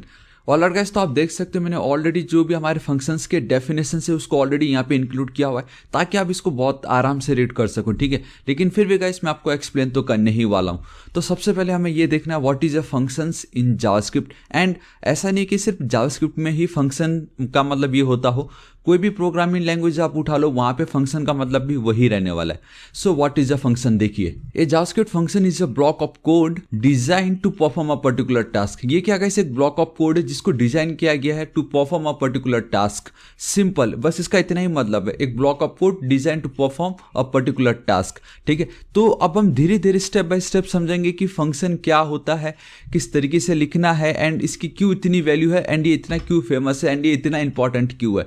ठीक है, एंड यहाँ पे जो block of code design to perform a particular task क्यों लिखा है, इसका क्या मतलब है, आपको धीरे धीरे आपको सब पता चल जाएगा। ठीक है, तो सबसे पहले गाइस हमें ये देखना पड़ेगा what is a function definition. आप यहाँ पे भी देख सकते हो what is a function definition. And guys आप देख सकते हो फंक्शन डेफिनेशन क्या है, उसके बारे में मैंने ऑलरेडी यहाँ पे लिख चुका है। तो देखो इन्होंने क्या बताया, before we use a function, function को यूज करने से पहले we need to define it. Function को यूज करने से पहले हमें पहले उसको डिफाइन करना पड़ता है एंड ये बहुत ही ज़्यादा इंपॉर्टेंट है। एंड इंटरव्यू क्वेश्चंस में आपसे ये पूछा जा सकता है कि ये फंक्शन डेफिनेशन को हम और किस किस नाम से बुला सकते हैं, राइट। तो गाइस एक फंक्शन डेफिनेशन को आप एक फंक्शनल डिक्लेरेशन भी कह सकते हो और अ फंक्शनल स्टेटमेंट भी कह सकते हो।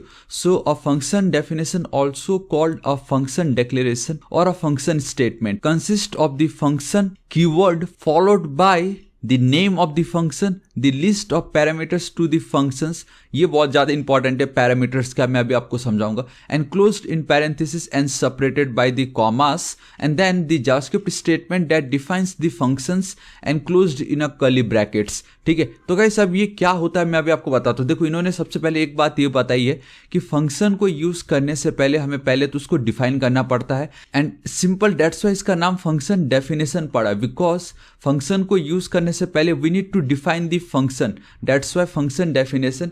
एंड देन गाइस सिंपली ये जो सेकंड लाइन और ये जो थर्ड लाइन हमने रीड की, आई नो आपको थोड़ा नहीं समझा होगा ये तीन चीज क्या थी, फॉलोड बाय जब हमने ये पढ़ा, अभी मैं आपको बताता हूँ इसको एकदम एग्जाम्पल एनिमेशन के थ्रू, लेकिन इतना तो आपको पता चल गया ना, ये फंक्शन डेफिनेशन को हम फंक्शन डिक्लेरेशन भी बोलते हैं एंड अ फंक्शन स्टेटमेंट भी बोलते हैं। ठीक है, तो गाइस अब हम फंक्शन डेफिनेशन का जो सिंटैक्स है, फंक्शन को लिखना कैसे वो अब हम देखते हैं। ठीक है, मैं यहाँ पे चलता हूँ and this is it guys. तो देखिए सबसे पहले फंक्शन का जो सिंटैक्स होता है उसमें सबसे पहले अगर आपको फंक्शन को डिफाइन करना है तो we need to write the function keyword. जी हाँ गाइस, अगर आपको फंक्शन क्रिएट करना है, बेसिकली फंक्शन को डिफाइन करना है, we need to write the function keyword as it is.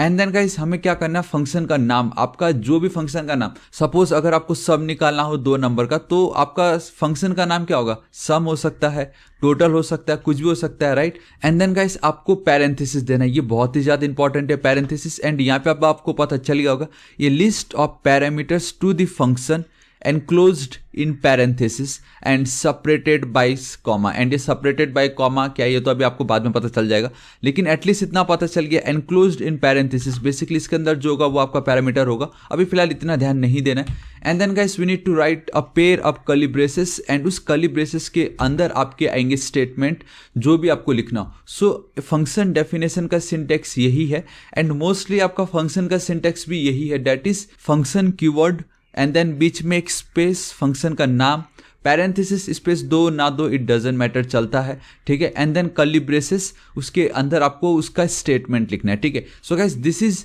The syntax of your function definition. अब हम इसको कैसे कर सकते हो वो देखिए, सपोज मुझे सम ऑफ 2 नंबर्स निकालना हो। ठीक है, अगर मुझे 2 का सम निकालना हो तो मैं कैसे करता guys, where a is equal to 10, ठीक है, where b is equal to 20, simple. And मैं यहाँ पे चल के इस तरीके से अवेयर टोटल या सम लिख देता हूँ, sum is equal to a plus b. मैं चाहूँ तो डायरेक्टली a प्लस बी में ही वैल्यू पुट कर सकता था, लाइक 10 प्लस 20, लेकिन मैंने सोचा वेरिएबल वाइज आपको दिखाता हूँ। एंड कंसोल डॉट लॉग सम, ठीक है, अब एज इट इज में चलता हूँ, CLS करता हूँ, एंटर हिट करता हूँ, बूम गाइस आप देख सकते हो मुझसे 30 आ रहा है, जो कि एकदम सही है। लेकिन प्रॉब्लम अब इसमें ये है, इसको मतलब कहीं और दूसरी जगह यूज ही नहीं कर सकते। आप समझ रहे हो मैं क्या कहना चाह रहा हूँ, हम इसको दूसरी जगह यूज नहीं कर सकते, A की वैल्यू में चेंज नहीं कर सकता, B की वैल्यू में चेंज नहीं कर सकता, मतलब ये सही नहीं है, समझ रहे हो। तो इस टाइप के प्रॉब्लम को बचने के लिए, जहाँ पे सपोज सम मुझे बार बार अलग अलग नंबर का निकालना रहेगा, ठीक है, तब हम कैसे कर सकते, वो गाइस आपका फंक्शन बहुत हेल्प करेगा। देखो कैसे, अभी सेम इसी चीज को गाइस मैं फंक्शन में कन्वर्ट करता हूँ। ये तो हमने सिंपल वेरिएबल की मदद से की, जो कि सही भी है क्योंकि छोटा इतना कुछ मैटर नहीं करता है। लेकिन अगर फंक्शन की तरीके से लिखना होता सो गाइस सबसे पहले we need to write the function, ठीक है, keyword basically FUN and this is it, ये हमारा फंक्शन हो गया। नाउ द फंक्शन का नाम, ये सम है हमारा, ठीक है, मैं यहाँ पे चलता हूँ। देन आपको एक पैरेंथेसिस देना है, देखो फंक्शन का नाम एंड देन पैरेंथेसिस दी, then a pair of curly braces, then एक curly braces and then statement क्या है, ये var a is equal to 10, zoom कर देता हूँ, var b is equal to 20, इसको मैं यहाँ पे चल के पेस्ट कर देता हूँ। एंड एक चीज आप कर सकते हो कि आप डायरेक्टली इसको कॉपी करके इस तरीके से भी लिख सकते हो, मतलब 2 बार वैल लिखने की जरूरत नहीं, आप एट अ टाइम डायरेक्टली इस तरीके से 2 वेरिएबल को जो डेटा टाइप है वो असाइन करा सकते हो, ठीक है। एंड हमने ऑलरेडी डेटा टाइप पढ़ ही चुका है। एंड लास्ट में गाइस इसी वाले पार्ट को मैं कर लेता हूँ कॉपी। एंड नाउ गाइस एक चीज हमें मेक श्योर करना है, एंड दैट इज कि हमारा जो फंक्शन का नाम है एंड उसके अंदर हम जो एक और वेरिएबल ले रहे हैं जिसके अंदर मैं a प्लस बी की जो भी वैल्यू है उसको असाइन करवा रहा हूँ, बोथ आर सेम, राइट। तो ये मतलब ऐसे गलती मत करो, हालांकि प्रोग्राम चल जाएगा लेकिन आदमी कंफ्यूज हो जाएगा कि क्या हो रहा है, ये फंक्शन का नाम हम क्यों यहाँ पे यूज करें, कुछ उस टाइप का सिनेरियो हो जाएगा, ठीक है। अभी मुझे बस एज इट इज लिखना है। तो ये वाला जो पार्ट है उसको गाइस मैं कुछ इस तरीके से क्रिएट कर सकता हूं अगर मुझे उसको फंक्शन में क्रिएट करना होता तो, ठीक है, एंड हम इसको ऐसे ही करते। सो guys this is your function definition, जिसको हम फंक्शन डिक्लेरेशन भी बोलते हैं एंड जिसको हम बोलते हैं फंक्शन स्टेटमेंट। मैं यहाँ पे चलता हूँ एंड आप देख सकते हो यहाँ पे we have this function statement. Now guys हमारा फंक्शन डेफिनेशन ही इतना है, आपको फंक्शन को डिफाइन करना है कि अगर आप फंक्शन क्रिएट कर रहे हो तो क्यों कर रहे हो। हम बेसिकली यहाँ पे डिफाइन कर रहे हैं कि हाँ इसके अंदर में दो जो वेरिएबल है उसमें एक एक वैल्यू असाइन करके मुझे टोटल निकालना है, मेरा मेन फंक्शन का मकसद ये है। सो यहाँ पे आपको फंक्शन को डिफाइन करना है। सो गाइस आप बहुत क्लियरली देख सकते हो कि यहाँ पे हमने बहुत क्लियरली लिखा है that is defining a function does not execute it. मतलब अगर आप सिर्फ फंक्शन को डिफाइन करते हो इसका मतलब ये नहीं कि फंक्शन एग्जीक्यूट हो जाएगा। ये JavaScript function is executed when something invokes it. It means जब हम उस फंक्शन को करेंगे कॉल तभी गाइस ये फंक्शन आपका एग्जीक्यूट होगा। ठीक है, अब इसका क्या मतलब होता है देखिएगा, ऐसा बहुत ही ज़्यादा सिंपल है, ये दोनों बहुत ही ज़्यादा ये भी इंटरव्यू में पूछ सकते हैं। Difference between defining a function and then calling a function. Defining मतलब फंक्शन को डिफाइन करना कि आप क्या चाहते हो, and then calling a function मतलब कि अब मुझे उसको कॉल करना है, अब मुझे उसे यूज़ करना है। That's why function is called a reusable code. ठीक है, सिंपल। अभी मैं क्या करना है, अगर मुझे इस फंक्शन को कॉल करना है, बेसिकली अब मुझे इसको रन करना है, तो सिंपली ये जो फंक्शन का नाम है उसको एज इट इज कॉपी करना है एंड देन पेस्ट कर देना है। This is it guys. अब हम क्या करें, फंक्शन को डिफाइन कर दिया, अब जब भी मुझे इसकी नीड होगी मैं सिंपली फंक्शन के नेम को कॉल करूंगा एंड ये एग्जीक्यूट होता रहेगा। ये आउटपुट में हमें इसका जो भी मतलब आउटपुट है हमें वो मिलता जाएगा। CLS कर देता हूँ, थोड़ा सा जूम कर देता हूँ आप लोगों के लिए यहाँ पे। ठीक है, थोड़ा सा साइड इसको कर देता हूँ एंड गाइस अब आप देख सकते हो मैं अगर चलता हूँ एंटर हिट करता हूँ, बूम गाइस मुझे देखो आउटपुट नहीं आ रहा है। आउटपुट इसलिए नहीं आ रहा है बिकॉज हम कंसोल में कुछ भी नहीं करवा रहे। सो मैं यहाँ पे चलूंगा console.log एंड एक काम मैं कर सकता हूँ, that is instead of console.log direct function में मैं इसी को console.log के अंदर ऐड कर देता हूँ। console.log, ठीक है, ये जो मेरा सम फंक्शन है, बेसिकली कॉलिंग अ फंक्शन वाला जो पार्ट है उसको मैंने console.log के अंदर रख दी। एंड गाइस आप कंफ्यूज मत हो जाना, सम अलग है बस एज इट इज। ठीक है, डबल पैरेंथेसिस देख के डरने का नहीं, सिंपल एंड बूम गाइस मुझे अब क्या मिल रहा है, अनडिफाइंड। एंड गाइस अब आप देख सकते हो कि हमें यहाँ पे अनडिफाइंड दिखाई दे रहा है। ये बहुत ही ज्यादा इंपॉर्टेंट टॉपिक है, कॉन्सेप्ट आपको समझना पड़ेगा कि अगर आप इस तरीके से आपने फंक्शन को डिफाइन की एंड अगर आप ये चाहते हो कि console.log जब मैं करूँ एंड मुझे वहाँ पे मेरा आउटपुट आ जाए, एंड अगर आप सम बेसिकली जब भी आप उस फंक्शन को कॉल करो एंड सिंपली उसको अगर आप console.log के अंदर लिख देते हो तो गाइस हमें अनडिफाइंड आ रहा है। ठीक है, उसका सिंपल रीजन है कि आपने जब फंक्शन को डिफाइन किया यहाँ पे आपने कहीं पे भी एक बार भी ये नहीं बताया कि इस फंक्शन को console.log बेसिकली कंसोल पे भी शो करवाना है। ठीक है, तो वो मैं लिख लेता हूँ console.log एंड टोटल को मैं वहाँ पे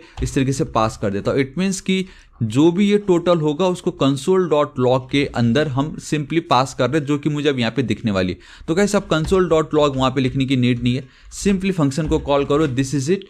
मैं यहाँ पे चलता हूँ CLS एंड बूम गाइस सी अब मुझे 30 दिखाई दे रहा है। अगर मैं यहाँ पे कर दूँ 40 तो मुझे कितना मिलना चाहिए, 50। सी गाइस कितनी इजीली अब मुझे 50 मिल रहा है। एंड इसको हम एक साथ लिख सकते थे, दैट इज इसको मैं करता हूँ कॉपी, इसको मैं यहाँ पे इस तरीके से कर देता हूँ कमेंट, यहाँ पे मैं चल के इसको कर देता हूँ paste. This is it. So guys this is your function definition and ये आपका कहलाता है कॉलिंग अ फंक्शन। तो गाइस जब ये दोनों मिलते हैं तो अब आपका ये कहलाता है टोटल फंक्शन। ये है आपका एक्चुअल फंक्शन जो कुछ इस तरीके से दिखाई देता है। ठीक है, now what is a function parameter and then what is a function arguments.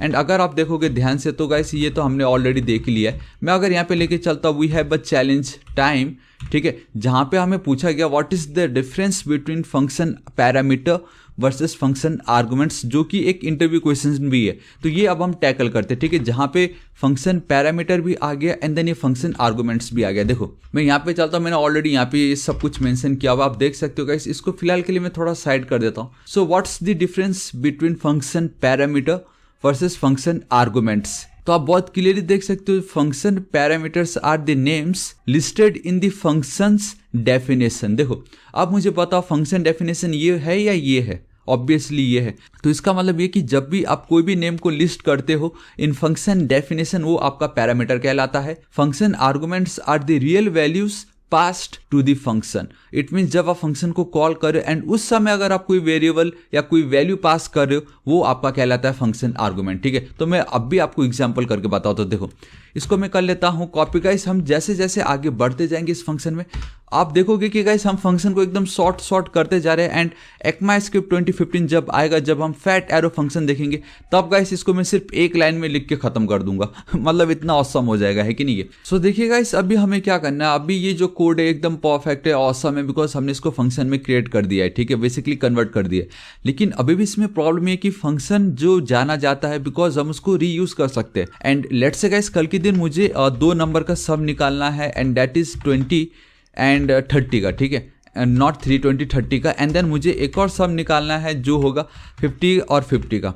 मुझे अगर सपोज इनका सम निकालना हो तो मैं नहीं निकाल सकता, बिकॉज मुझे हार्ड कोड करना पड़ेगा। आप समझ रहे हो मैं क्या कहना चाह रहा हूँ। अगर मुझे 20 एंड देन 30 का सम निकालना है यूजिंग ये वाले तरीका जो अभी मैं कर रहा हूँ, तो अब मुझे पता क्या करना पड़ेगा, मुझे यहाँ पे 20 लिखनी पड़ेगी, एंड देन मुझे यहाँ पे 30 लिखना पड़ेगा। एंड देन जब मैं फंक्शन को करूँगा कॉल, तब मुझे इनका टोटल मिलके मिलेगा, बेसिकली तब मुझे इनका टोटल मिलेगा, है कि नहीं। तो प्रॉब्लम ये हो रहा है ना कि ये जो कोड हो रहा है ये अगेन हार्ड कोड हो रहा है, मतलब फिर सही नहीं ना। तो इसको हम और शॉर्ट कैसे कर सकते, एकदम रीयूजेबल कैसे बना सकते। दैट्स वाई गाइस हमें ये जो फंक्शन पैरामीटर एंड देन ये जो फंक्शन आर्गुमेंट है बहुत हेल्प करेगा, ठीक है। देखो अभी सबसे पहले मैंने क्या बताया आपको, सपोज मुझे 20 एंड देन 30 को प्लस करना है, ठीक है।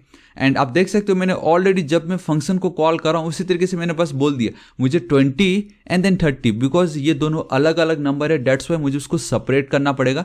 And we use a comma not a semicolon. Semicolon तो टर्मिनेट करता है, हम सिंपली कॉमा यूज करेंगे, ठीक है। मैंने जब इस तरीके से 2 वैल्यू को पास की, ठीक है, अब ऑब्वियसली मैं ये चाहूंगा कि ये जो 2 वैल्यू है मेरा ये जो फंक्शन इसको एक्सेप्ट करे कि मुझे यही 2 नंबर का सम निकालना है, बाकी नंबर्स का नहीं, सिंपल, ठीक है। तब उस समय क्या करेंगे, ये जो a एंड देन ये जो b की जो वैल्यू में जो हार्ड कोड कर रहा था इसको गाइस मैं सम नाम का जो मेरा फंक्शन है उसके पैरेंथेसिस के अंदर पास कर दूंगा। कैसे, a, b, that's it. And इसका क्या मतलब होता है मैं अभी बताता हूँ। देखो अगर आपको याद हो, यहाँ पे बहुत ही क्लियरली इन्होंने लिखा था, that is a list of parameters to the function enclosed in parenthesis and separated by commas. So guys parameters आपके वो वैल्यूज है जिसको हम पैरेंथेसिस के अंदर लिखते हैं एंड कॉमा से सेपरेट करते हैं, एंड दिस इज इट। यही तो है आपके पैरामीटर्स। नाउ अब ये लिखने मात्र से, ये जो a, b एंड यहाँ पे ये 2 वैल्यू देने से ये जो वैल्यू है वो यहाँ पे आ गए, ठीक है, एंड ये जो वेरिएबल्स के नेम है वो यहाँ पे चला गया। तो अब मुझे ये जो लाइन है इसकी बिल्कुल भी नीड नहीं है। नाउ गाइस अब हमारा फंक्शन बहुत ऑसम बन चुका है, एंड उसका रीजन ये है, नाउ कल के दिन अब मैं कितनी भी बार इस सम नाम के फंक्शन को कॉल कर सकता हूँ, उसमें मैं अपना खुद का जो भी 2 नंबर मुझे प्लस करना हो मैं पास कर सकता हूँ, ठीक है। एंड मैं आपको एक चीज़ बताना चाहूँगा कि इस तरीके से जब आप जब भी आप फंक्शन को डिफाइन कर रहे हो एंड तब उस पैरेंथेसिस के अंदर जो भी वेरिएबल आप पास करते हो, जो भी वैल्यू आप पास कर रहे हो, इसको हम बोलते हैं गाइस पैरामीटर्स। तो ये आपका कहलाता है फंक्शन पैरामीटर, ये आपका कहलाता है पैरामीटर। एंड जब आप फंक्शन को कॉल करो एंड उसके अंदर एंड उस फंक्शन के पैरेंथेसिस के अंदर जब भी आप कोई वैल्यू पास करते हो उसको हम बोलते हैं फंक्शन आर्गुमेंट्स, ठीक है गाइस। बहुत सभी लोग कंफ्यूज हो जाते हैं, इसको पैरामीटर बोल देते हैं, इसको आर्गुमेंट्स बोल देते हैं। कोई इसको भी पैरामीटर एंड देन इसको भी पैरामीटर, कोई इसको भी आर्गुमेंट, कोई इसको भी आर्गुमेंट बोल रहा था। नहीं, जब आप फंक्शन को डिफाइन कर रहे हो एंड देन जब आप पैरेंथेसिस के अंदर कोई भी वैल्यू पास कर रहे हो, इट मींस आप पैरामीटर पास कर रहे हो। एंड देन जब आप फंक्शन को कॉल कर रहे हो एंड उसके अंदर अगर आप कोई वैल्यू पास कर रहे हो, इट मींस आप फंक्शन के अंदर आर्गुमेंट्स पास कर रहे हो। So 20 and then 30 is your argument, 50 and then 50 ये है आपका आर्गुमेंट, एंड देन ये जो a एंड देन ये जो b वैल्यू है ये आपका कहलाएगा पैरामीटर, सिंपल, ठीक है। एंड इस केस में गाइस आपसे पूछ सकते हैं कि आर्गुमेंट क्या है। इस केस में कुछ भी आर्गुमेंट नहीं, क्योंकि हमने कुछ पास ही नहीं किया, सो नो आर्गुमेंट, सिंपल, ठीक है। अब मैं एज इट इज सेव करता हूँ। अब गाइस आपको पता चलेगा the beauty of this part, ठीक है। CLS करता हूँ, एक सेकेंड, यहाँ पे क्लास क्यों लिख दिया मैंने, ठीक है। And now this time I think मुझे इसको राइट में करना पड़ेगा ताकि आप लोगों को बहुत क्लियरली दिखा सकूं मैं। CLS एंड बूम गाइस, सी पहले का मुझे आ रहा है not a number, but second time मुझे आ गया बहुत परफेक्टली, दैट इज 30 और 20 होता है आपका 50 एंड देन 50 मिलके आपका होता है 100।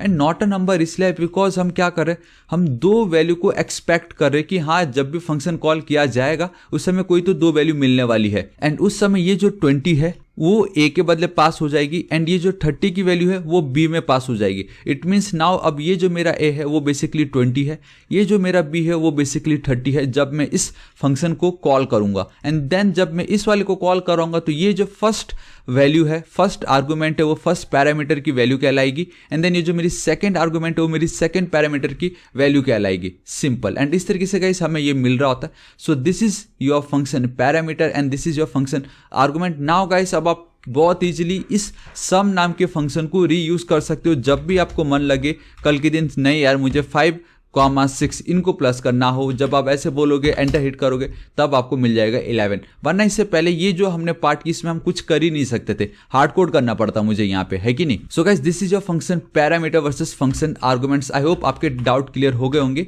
After challenge time. All right, now we have one more interview questions. मैंने आपको बताया ये जो अब थोड़ी देर पहले आपने देखा ये भी इंटरव्यू में पूछ सकते, लेकिन गाइस ये नॉर्मल एज ए चैलेंज भी बहुत ज्यादा जरूरी था ये। लेकिन इंटरव्यू क्वेश्चन में एक और बात अब ये आती है कि अभी तक हम जब भी फंक्शन कर रहे हैं हमारे माइंड में जरूरी आ रहा होगा वाई फंक्शन, मतलब हम फंक्शन क्यों यूज करें यार। अब भी मैंने आपको बताया जब हम इस तरीके से function parameter and function arguments use करते हैं with the help of both this part हम बहुत इजीली कोड को रीयूज कर सकते हैं, ठीक है। एंड वही मैंने यहाँ पे आपको बताने की पूरी कोशिश की थी। सो गाइस आप देख सकते हो मैंने यहाँ पे भी कुछ डेफिनेशंस लिखे हुए ताकि आप इंटरव्यू में अगर आपसे पूछे तो आप ये लाइन उनको चिपका सकते हो, बेसिकली बोल सकते हो, ठीक है। And that is you can reuse code. हम कोड को रीयूज कर सकते हैं। Define the code once, code को एक ही बार डिफाइन करो and use it many times. Same यहाँ पे वही हुआ देखो, इसलिए मैंने पहले इनका आपको एग्जांपल बताया कि एक बार बस आप फंक्शन को डिफाइन कर दो, देन जब भी मर्जी हो आप उसको कॉल कर सकते हो, ठीक है। And you can use the same code many times with different arguments. All right, now guys अब आपको बिल्कुल भी डाउट नहीं आएगा यहाँ पे आर्गुमेंट्स क्यों इन्होंने लिखा है। You can use the same code, हम सेम कोड को यूज कर सकते हैं multiple times with the different arguments to produce different result. Obviously function को एक बार डिफाइन करना है एंड देन हम उसको कितने भी बार कॉल कर सकते हैं। एंड अगर आपको डिफरेंट रिजल्ट्स चाहिए देन आप उसमें डिफरेंट आर्गुमेंट पास कर सकते हो। दैट्स वाई ये इतना ऑसम है, रीयूजेबल कोड कहलाता है ये। और a function is a group of reusable code which can be called anywhere in your program. This eliminates the need of writing the same code again and again and again and again। समझे, इतना ज्यादा simple है। Basically group of reusable code आप function को कह सकते हो। आप देख ही सकते हो गाइस हमें कितने सारे डेफिनेशंस मिल गए फंक्शंस के, है कि नहीं। एंड जिसको हम कभी भी कहीं पे भी कॉल कर सकते हैं एंड ये एलिमिनेट करता है बेसिकली बार बार हम सेम पीस ऑफ कोड को जो लिख रहे थे। सो इसी से ही आपका बनता है do not repeat your self. Do not repeat your self guys, यहीं से ही आपका बन के आता है ये do not repeat your self dry का जो कॉन्सेप्ट है कि नहीं। सो आई होप गाइस आपको पता चल गया होगा। नाउ अब हमें देखना है function expression. So what is a function expression, ठीक है, वो देख लेते हैं चलो। एंड ये भी बहुत ही ज्यादा सिंपल है एंड बहुत ही ज्यादा यूजफुल है। देखिए guys, so guys what is a function expression, क्या होता है ये function expression basically, you know. So function expression simply means create a function and put it into the variable.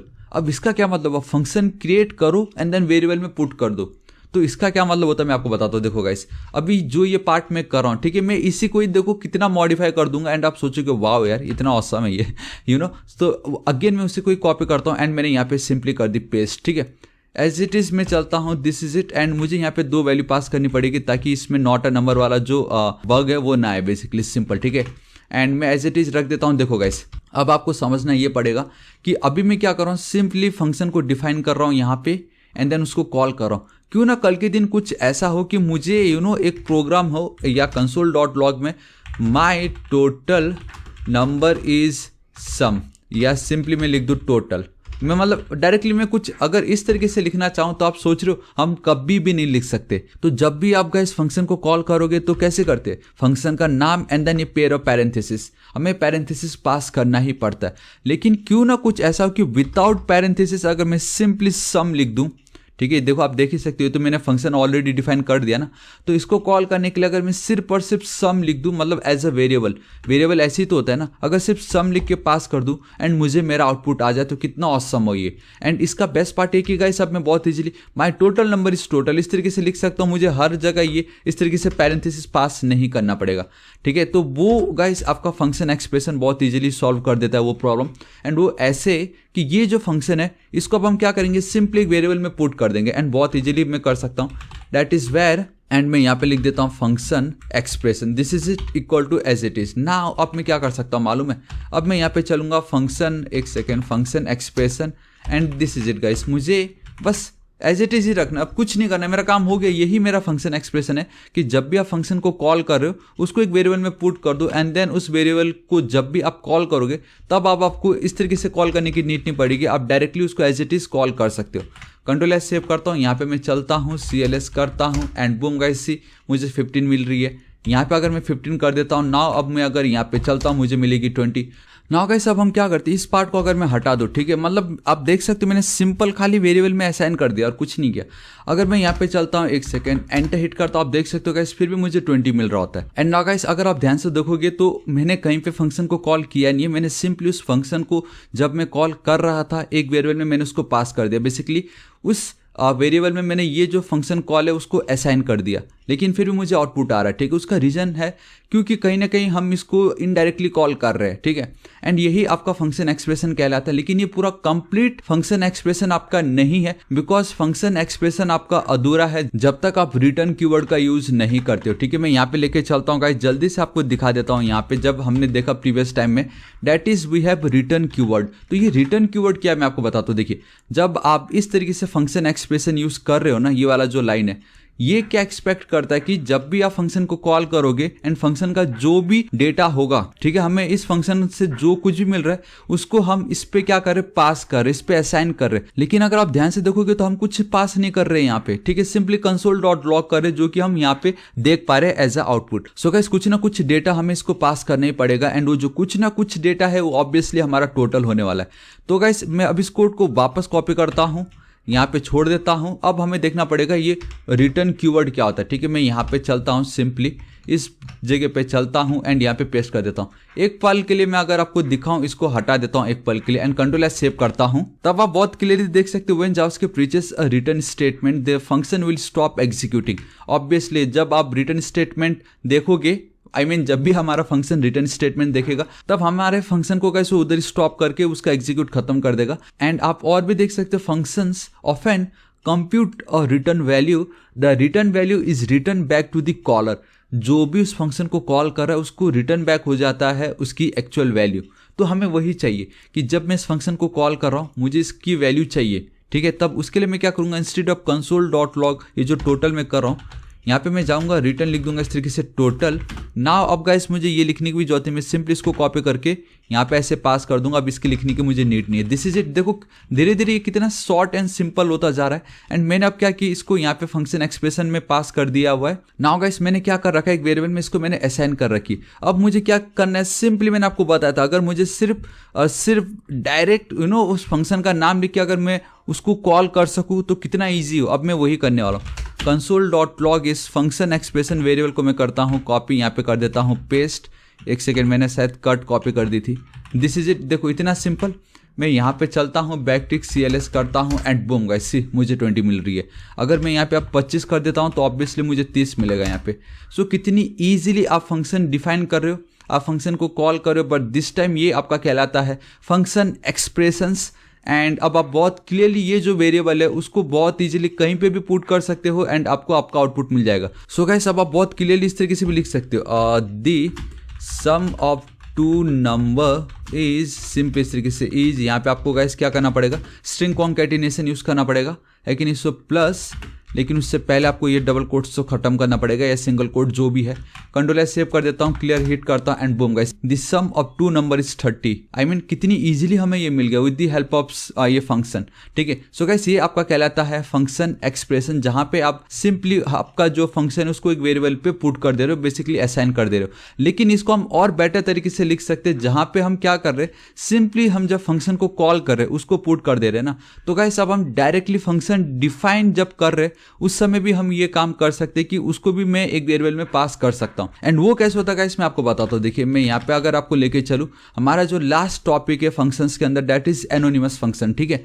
तो what is anonymous function? Anonymous function मतलब ऐसा function जिसका कोई नाम ही ना हो, सिंपल। एंड वो आपका फंक्शन एक्सप्रेशन बहुत इजीली हैंडल करता है, ठीक है। देखो ये function expression is similar to and has the same syntax as the function declaration one can define named function expression where the name of the expressions might be used in the call stack, for example, or anonymous function expression. इसका क्या मतलब होता है मैं बताता हूँ। ये बता रहे कि simply function expression is like the traditional function जो हम यूज़ करते आ रहे हैं। जैसे कि ये एक फंक्शन एक्सप्रेशन कहलाएगा अगर हम इसको सिंपली देखें तो, ठीक है। लेकिन उन्होंने बोला कि इसको लिखने का एक और तरीका है and that is your anonymous function expression.